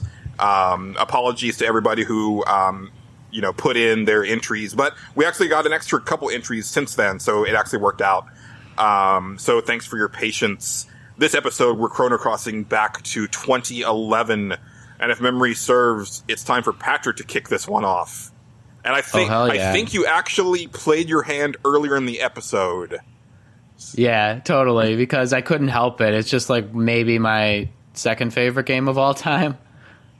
Oh, really? Yeah, I really love Portal 2. I believe it. Yeah, that's what I was thinking. At this point, I think I can spoil it, right? Yeah, I feel like as we're talking about this Chrono Crossing stuff, like, we can do that, because the statute of limitations is up. Right. You've had since 2011, people. Plus, the only thing you really have to say about Portal 2 is Wheatley. That's really it. It just begins and ends with Wheatley. I mean, I guess so, but you can also say it's the first game that let you shoot the moon, literally. That's amazing. I know. It was like the best finale to a game that maybe I've ever played. It's such a great payoff, and like it took Portal 1, that little element where you like were going in crevices and you saw stuff on the wall, and it like expanded on it to the greatest point where you were seeing stuff that may or may not be in the Half-Life universe. There were all these little conspiracies people were creating, like who, or like what are you going out of? You're like in this, cell doing all these puzzles, but then you find a way to like all these like broken down pipes and outer area with like this harbor and stuff like that. And what is all that?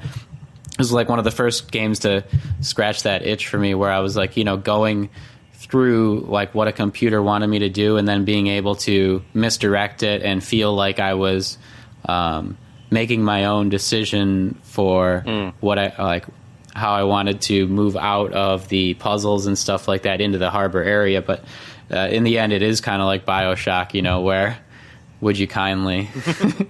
Yeah. So I like that kind of tension, and very few games scratch that itch. I don't think I've even felt that since the Talos Principle, which is why I like the Talos Principle so much. But it just, I don't know, it's a masterpiece in so many ways. I can't even begin to describe it. I have written about Portal before and all the little things on the walls and what they really mean to me and maybe a lot of other people. I'm not sure at this point. There's probably a lot more solutions with the years that have gone by, but it's so much you can look into for such a cheap price and a great package, Yeah, Portal is a masterpiece. It was my favorite game of 2011 that year, and it's changed. That's not what it is as of this recording, but it's still way up there. It's funny because like when I was playing the game, I felt like it went on a little bit too long. Like I felt like it should have been shorter, but like the middle section where you're going through like the older parts of Aperture Science, like it's actually my favorite part of the game. So I was like, I can't think of anything to cut, but I feel the game's too long. But like all that stuff with like J.K. Simmons as like the head scientist and everything, like, and just seeing the decline over the years of like not just like Aperture Science, but like our society, you know, as like his test subjects get worse and worse and worse. Like all that stuff is just fantastic. Yeah, it does scratch that itch where video games are getting to that level that we were talking about earlier. Yep, they're getting there. Wait, so Julian, what is your game then? If it's not Portal anymore? Oh well, I'll go after Angelo. Oh wait, no, I'm sorry, no, really? you're right. It is my turn. Yeah, you're right. Yeah, we're going in that way. So I had to think really hard because there were a lot of really great games in 2011, and I remembered. Okay, so Portal 2 was my game of the year, right? In 2011, like I played it that year, and then that's the one that I voted for. It ended up being our Pixel-Bit game of the year as well. It wasn't a lot of people's number one, but it was a lot of people's number two, and the way that we were doing our scoring system that year for our Game of the Year deliberations, it ended up coming out on top. But then, the following year, like in like February or March, I played Saints Row the Third, and I was like, if I had played this last year, it would have been number one. But that's not the game that I ended up picking. My Game of the Year for Chrono Crossing 2011 is a game that I loved when I played it, and I loved it even more on retrospect when I reviewed it for the site. And the more I think about it, like, not only was it my favorite game of 2011, it's one of my favorite games of the last generation, which is Dead Space 2, which I think is possibly, like, the closest thing to a perfect sequel you can get. You know, a lot of people talk a lot of smack about it because they say, oh, well, it's not scary as the first one. And it's like, well, yes and no, because it may be more of an action game than Dead Space 1 is, but it's also just perfectly paced. Again, talking about Doom, you know, like, the way that it ebbs and flows is just so well done. And it's got some of the creepiest moments I can remember in a horror game, but also just the upgrades from top to bottom, just taking everything that was great in Dead Space and then just upgrading that to like the nth degree. And you know, taking the silent character of Isaac Clarke in the first game and then making him a fully realized character in the second one, which is like big difference. And then also, if we're talking, you know, spoilers, like the fact that like the final boss battle is like a battle in your psyche. Because at its core, the thing that makes Dead Space 2 so memorable for me, and the thing that's so poignant, is the fact that it's a game about survivor's guilt. And like you don't get that when you first start playing. You're like, oh yeah, you know, it's a big, you know, action horror game from EA. You know, the biggest of the biggest AAA that you can get.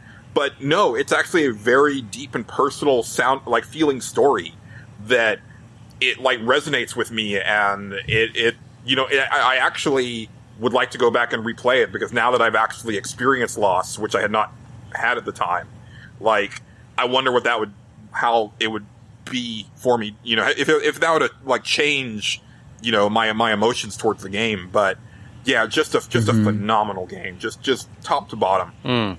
And that was actually the game I was gonna pick until I realized Portal 2 was in the same year. Right. That's a game that's aged well with me. I didn't like the final, before the final boss, where that thing is following you. We've talked about that on older episodes, but like, it just, it was a little bit too much for me, and he seemed a little bit too overpowered on hard mode when I played that for the first time all the way through. Cause I didn't play medium. I don't really play medium first anymore. I'm Patrick. I'm so good that I play all my games sometimes. Sometimes that backfires on me and makes me hate the game. In this case, I was still able to get through it, but God of War 3, fuck you. In this case, at the very end, what really got me was that part where you have to keep your eyes open, where they're shooting something into the middle of like the hole in your eye, and if you like move the eye, like it totally like lasers your eye off, and you like just die. Yeah. See, I did that on my second try though, so that wasn't too bad. But just the actual visual of it is just like, oh, that seems nasty, dude. Yeah, I did it on my second try too. But like having the sensation of actually dying that way because you couldn't keep your eye straight enough is just What if I got LASIK eye surgery? Never, because of that game. It is so messed up.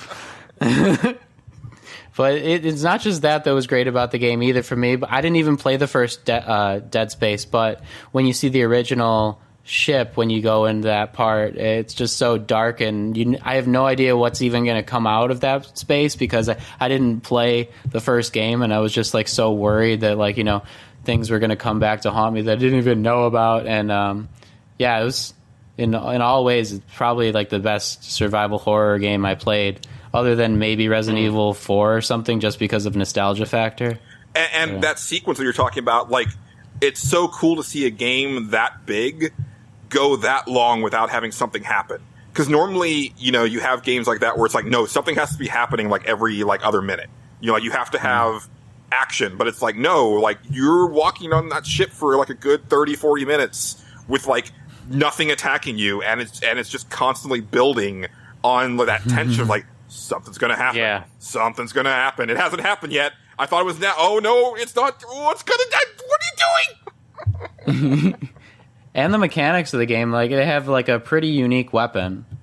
Oh, yeah. I mean that carries over from the first game. But, yeah, I mean, the idea that your character is a miner and he's using mining tools, as repurposed weapons is still one of the coolest things. And it's one of the reasons that I never ended up playing Dead Space 3, because they backtracked from that in such a huge way. Where it was like, oh, now it's just a third-person shooter, and it's like, oh, come on, guys, like, you had something really special here.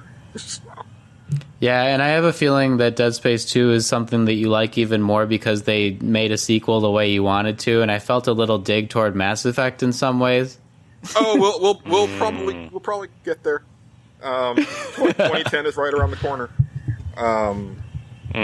But Angelo, what I'm really curious because there's one game that I think it could have been, but I don't think that you actually played it. So it's probably not that. But I think that it probably would have been if you had. So which one is that? Because I don't think that's I feel like it would have been Deus Ex Human Evolution, which almost would have been mine. It might have been. It might have been. It's... Why would it... Oh, just because for Angelo, like, it's so, it has that thief lineage, and it is like a really excellent first-person stealth game with like a lot of customizing of how you want to like go through every encounter and stuff like that. That was another one that was really hard for me to choose between. The thing that turned me off from that is everybody talking about the boss fights, and I know that there's a better version out there that I just haven't gotten a hold of yet, and that's kind of what I'm waiting to do to play the game, which is kind of silly, but... No, that's not silly at all. Those boss fights were not good. Bad. I heard they were very bad. And I played the original Deus Ex, and that game was great from start to finish. Yeah, I got Human Revolution with PS Plus 1 month, and I just got stuck at like the first area. It was another game I tried to play on hard and just did not work out for me. Maybe you need to amend that strategy, Patrick. Yeah. I just get Unless so I'm bored. really confident about a game, I usually play it on whatever the developers seem to be. Sometimes a developer does want you to play a game on hard, I think, but for the most part, they seem to set it as normal as, normal. Yeah. So that's usually what I go for. Yeah. No, my pick's kind of like the obvious one because this was the first year I played a Rayman game. Oh. And I know I picked a Rayman game before, but this was the year Origins came out. Okay.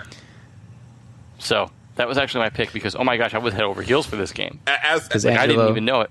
As the resident platform master of Nerds Without Pants, I feel like you would be remiss in not picking what is probably the best platformer of 2011. Oh, it definitely. really was. And I don't know how I didn't play a Rayman game before this point, but I just had always missed them. So this was my first one, and it's probably the best from what I hear from people talking about it. Just as far as pure platforming goes from a Rayman game, and it was just so much fun. So yeah, I enjoyed the shit out of that one. I loved getting like the special teeth and stuff. I think that has the teeth in it, right? Yeah, and the music that plays when you're doing that is so great. It's like this redneck carnival of nonsense. Just all the music in that game is amazing. So it's just so funny in general, and it's a great party game too. Well, the next one's a great party game, I think. But yeah. The next one was the one that was like multiple player. This is just pretty much a single player platforming game. Yeah, but this really ushered in a new era for Rayman. I got into Rayman with Rayman 2 because I think at the time I was actually trying to scratch the itch of more Ocarina as a child. It was on the N64, and it was like a 3D platformer in the same vein when they still made those.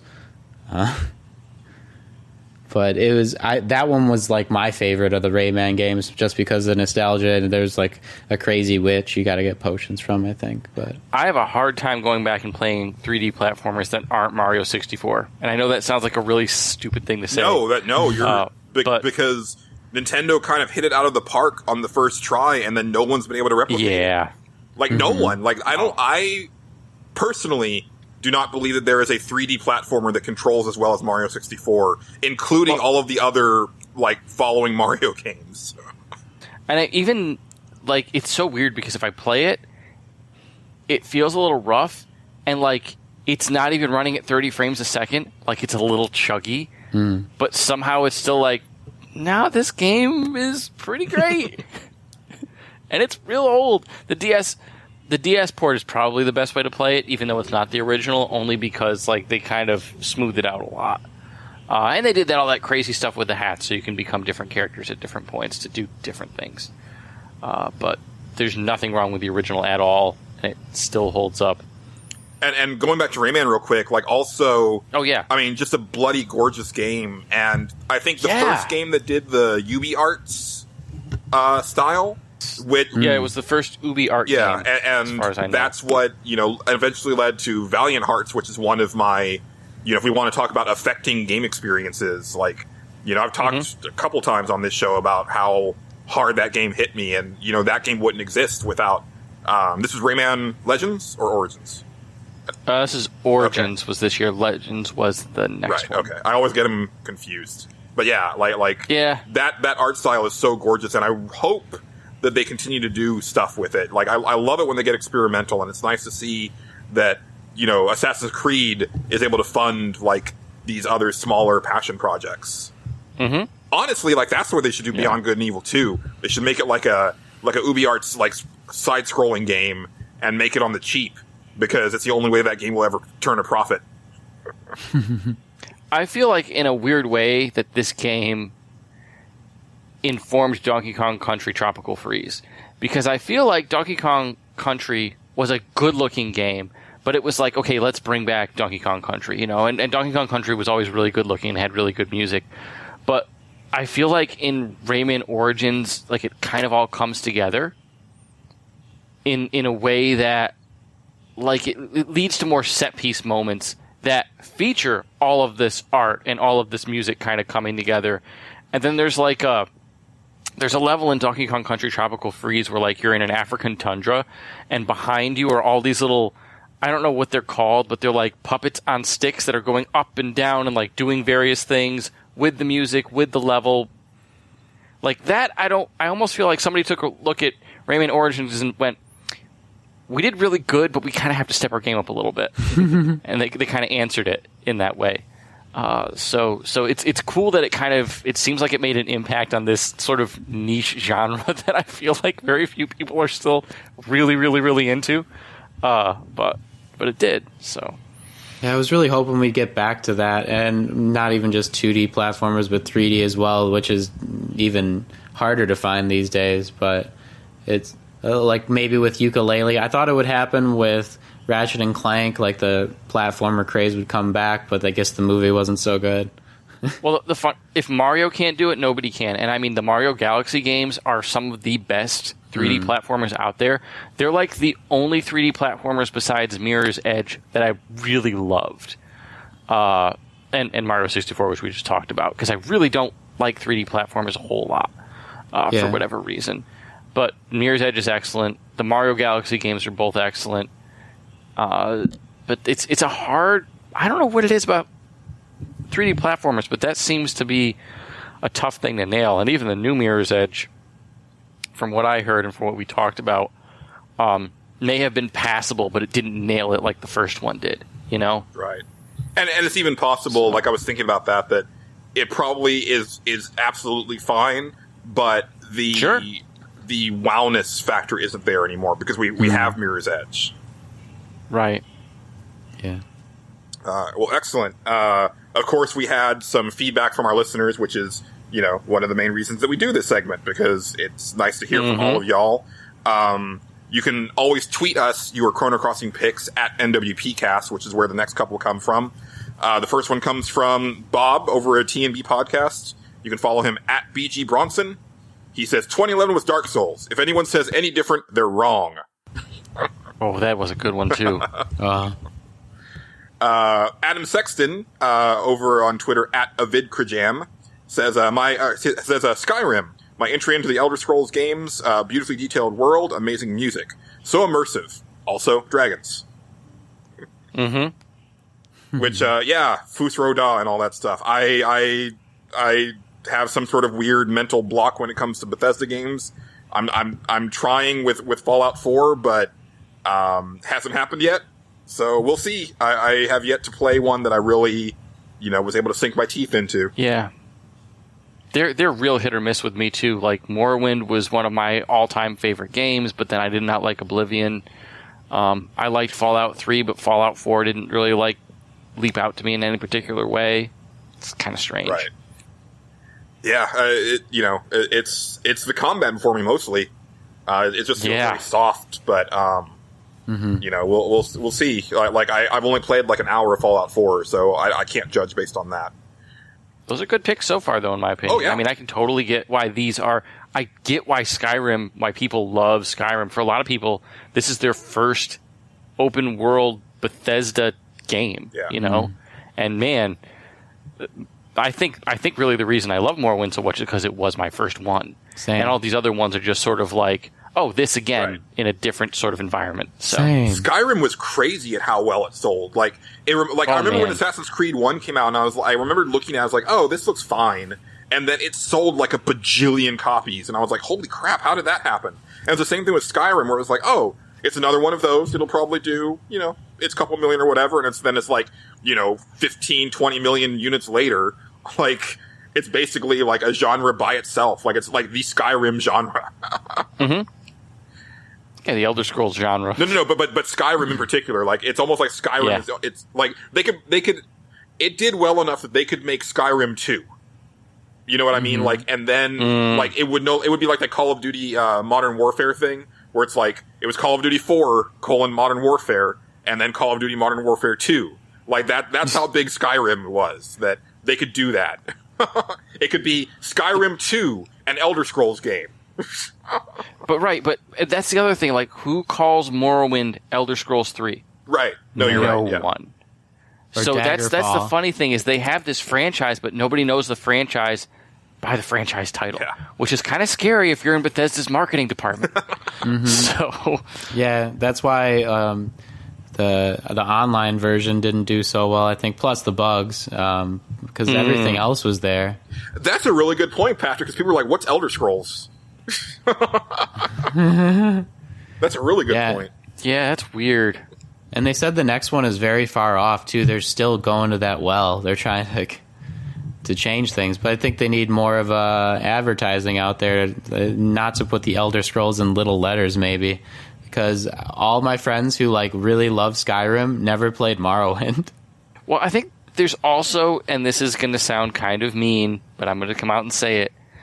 If somebody says, oh man, Skyrim's a really great game, somebody might be like, oh man, what's Skyrim? Because that doesn't sound as off-putting as the Elder Scrolls.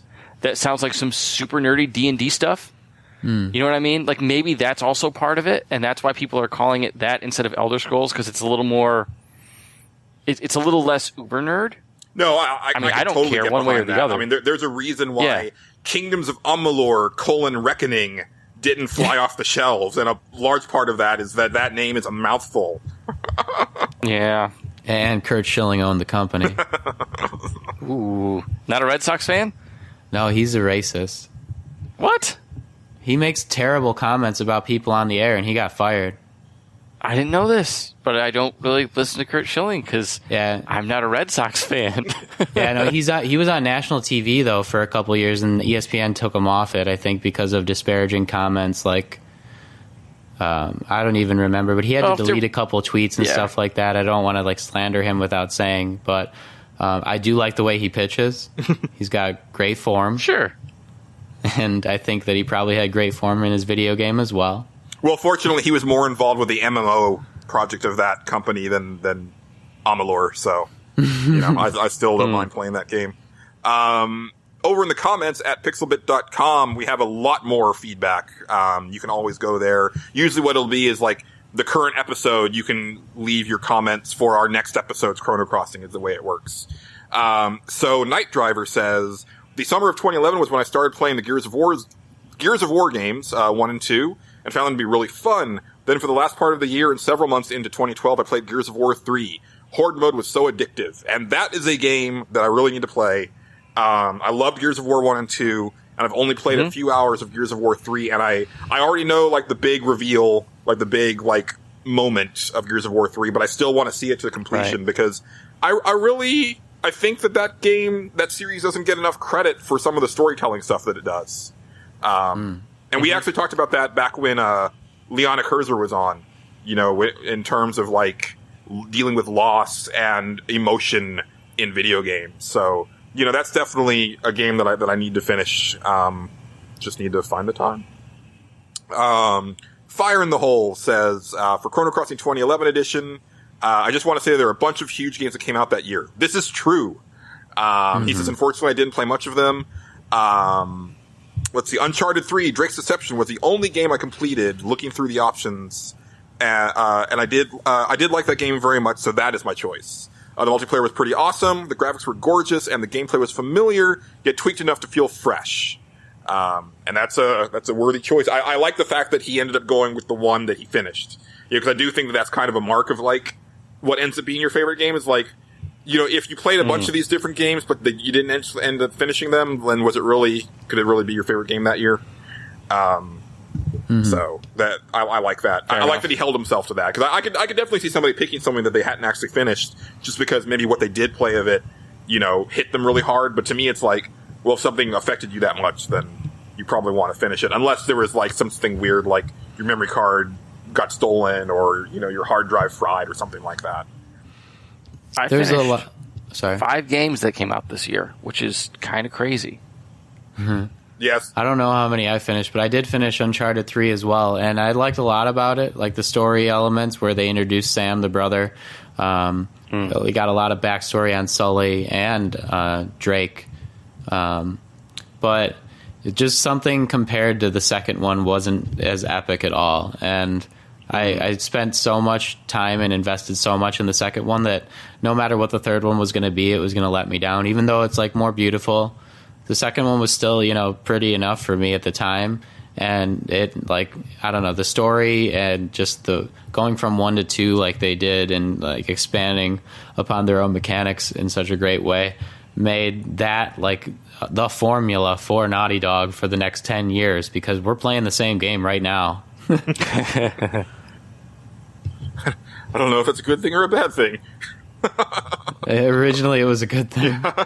It makes money. It does. Yeah. That it does. Our faithful listener, Transmit 2033, says, I had 2 games that came to mind from 2011. The first that popped up for me was Bulletstorm, and that will have to be my pick. There was just something about that apparently juvenile localization and the outrageous weapons and the scoring of your kills that really resonated with me. And Transmet, I love you, because that game is so underrated. Patrick's shaking his head no, but dude, that game is awesome. That was like one of the few games I couldn't even beat the first level because I was so like embarrassed I was playing a game like that. It was just like gratuitous violence for no apparent reason. Like, sounds great to me. Yeah, it's so stylish in its violence, and it's like the scoring system. Like, it almost feels like if you took like the old EA Big sports line and then combined it with a first-person shooter, because it really does feel like just get the biggest score you can, and that game is just really well done. And honestly, like, because it didn't sell well, it didn't do well. at the time. But I think if you liked Doom, you should probably go back and play Bulletstorm, because mechanics-wise, I think they're very similar in the sense that they're both very fast-paced games that reward you for staying on the move and taking down enemies as quickly and efficiently as possible. Where, and that's a very refreshing thing in the age of Call of Duty, where you kind of just hunker down and try to take guys out from afar and then move up a little bit, and they're almost like wars of attrition. And also, dick tits. Yeah, that game. That game. Also had a really, just as a quick aside, they had this really awesome marketing campaign on the computer, where you would download this game called, what was it called? Honor of Duty or something like that. Oh, yes, that thing was hilarious. It was awesome. It was this super boring first-person shooter that basically in 5 minutes, dismantled everything that was wrong about first-person shooters at the time. Because it was just, completely boring, so just rote and bland and just not interesting. And then at the end it was like, Bulletstorm. And it's okay. Yeah, you have my attention. That was real clever. No, if you're into those types of games, I'm sure it's the best one of that type that year. After hearing a bunch of those other games, I couldn't even put it in the same principle as every other pick. Honestly, it's like the time before video games became more than just a video game. That I guess is nostalgic for a lot of people, especially if you like Doom. That's probably why I'm a little hesitant to play Doom, even though. Well, you're missing out on You can hate fun. That's okay. Yeah, it's nothing personal, guys. I mean, 2011 was a stellar year for video games, but I like the fact that Transmet, one, remembered Bulletstorm and then liked it enough to put it on his list. He did say that the second game was Witcher 2, but he didn't play that until the 360 port a year later. But I think that's a really cool choice. And Michael117 echoes the fact. He says, Chrono Crossing 2011 is really tough. I'll pick one, but my shortlist was Skyrim, Arkham City, Dark Souls, Deus Ex, Portal 2, and Metal Gear Solid HD Collection, which is disqualified because it's a re-release. Literally a collection, yeah. Otherwise, it was so that. But I'm just kidding. He does say, my Chrono Crossing for 2011 is Dark Souls.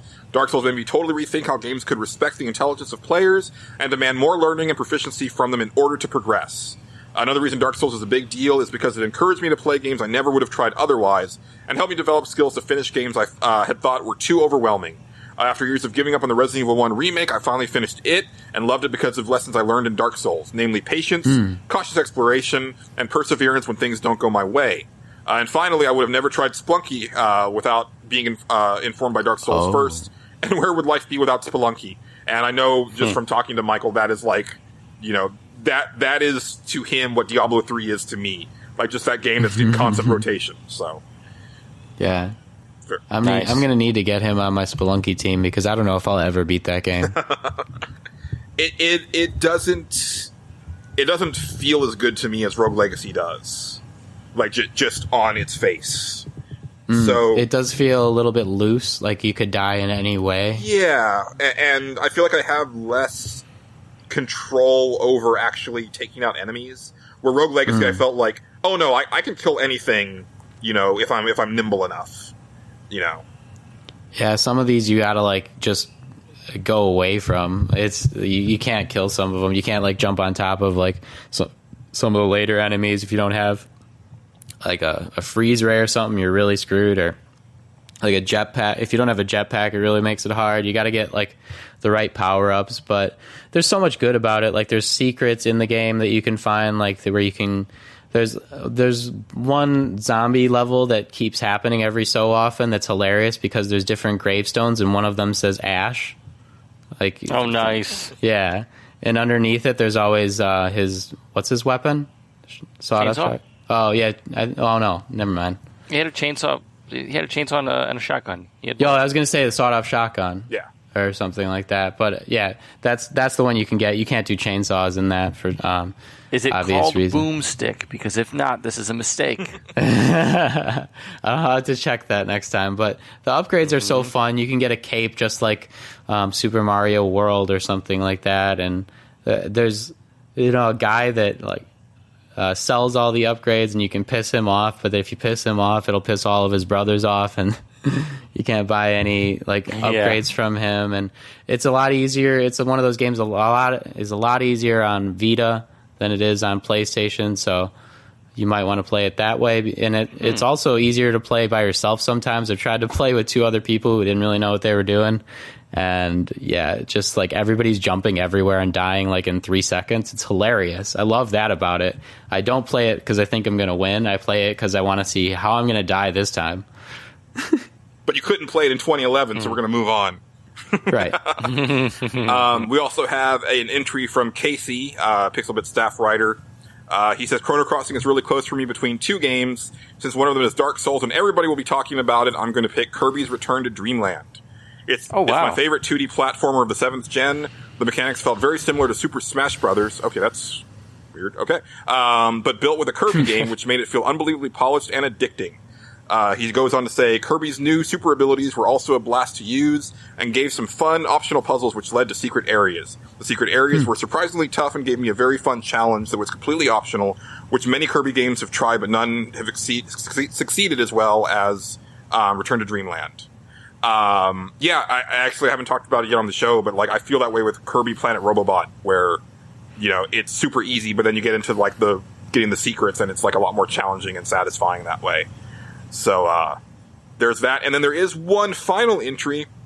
It was actually put on our most recent episode. He asked if it was too late to get into 2011. I was like, no, actually, we're recording right now, so you have perfect timing.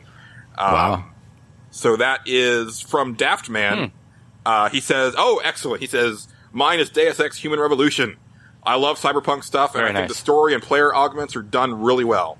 I like playing stealthily, but I'm not very good at it, so it's nice to have the option of blowing things up if I'm spotted. Can't wait for Mankind Divided next month. And yes, I mean, Human Revolution was the first Deus Ex game that I played, actually the only one, and it absorbed me in a really big way, and really can't say enough good things about it. Like the options that you have in every level are really cool. The only thing I really didn't like was the voice acting for Adam Jensen, because he kind of talks like this and it's really generic. Oh boy. It's like so he sounds like a bald space marine is what you're telling me. Well, he sounds like any action star after Metal Gear Solid 1 came out, because that's what every voice actor tried to do. Kept you waiting, didn't I? But wow, I do that really bad.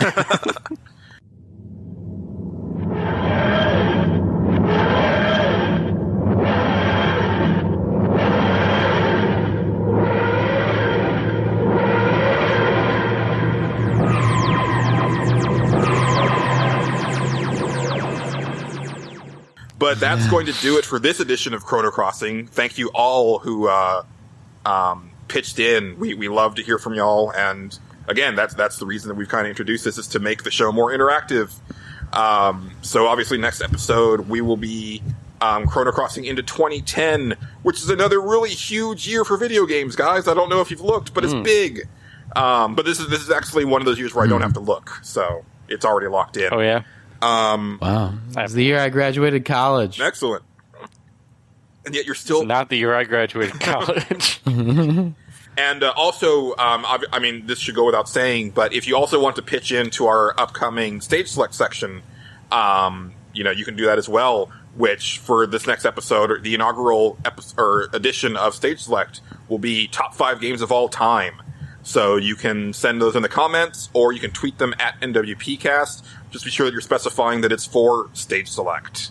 Yeah, so that's going to do it, I think. Unless anybody has anything else, any last closing comments?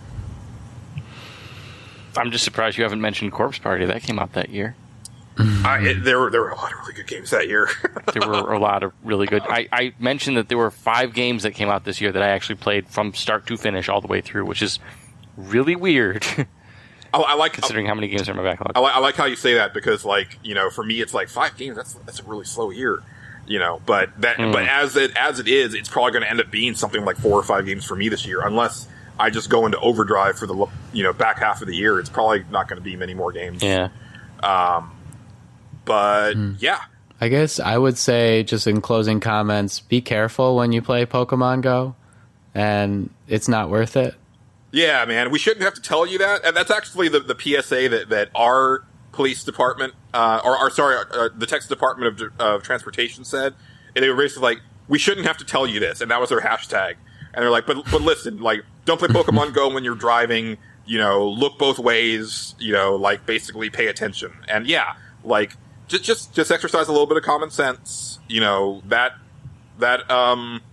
Zapdos isn't going anywhere. I mean, it technically is, but, you know, there'll be another one later on. So, right.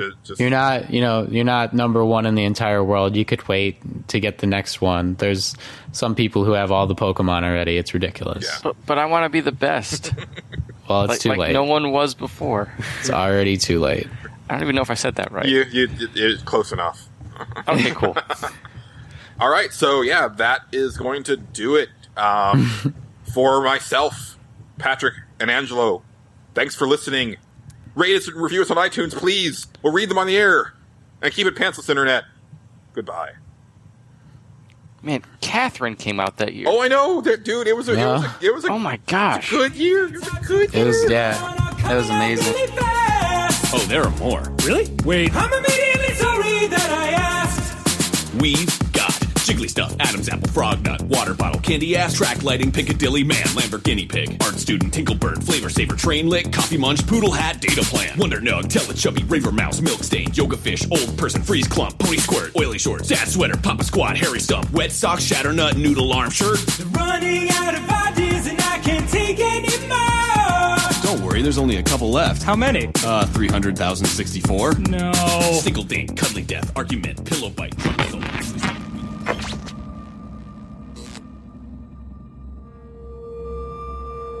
So much space. Need to see it all. I wish I could take it all back. I honestly do. I honestly do wish I could take it all back. And not just because I'm stranded in space. I'm in space. I know you are, mate. Yeah, we're both in space. Anyway, you know, if I was ever to see her again, do you know what I'd say? I'm in space. I'd say, I'm sorry. Sincerely. I am sorry I was bossy and monstrous. And I am genuinely sorry. I'm in space. The end.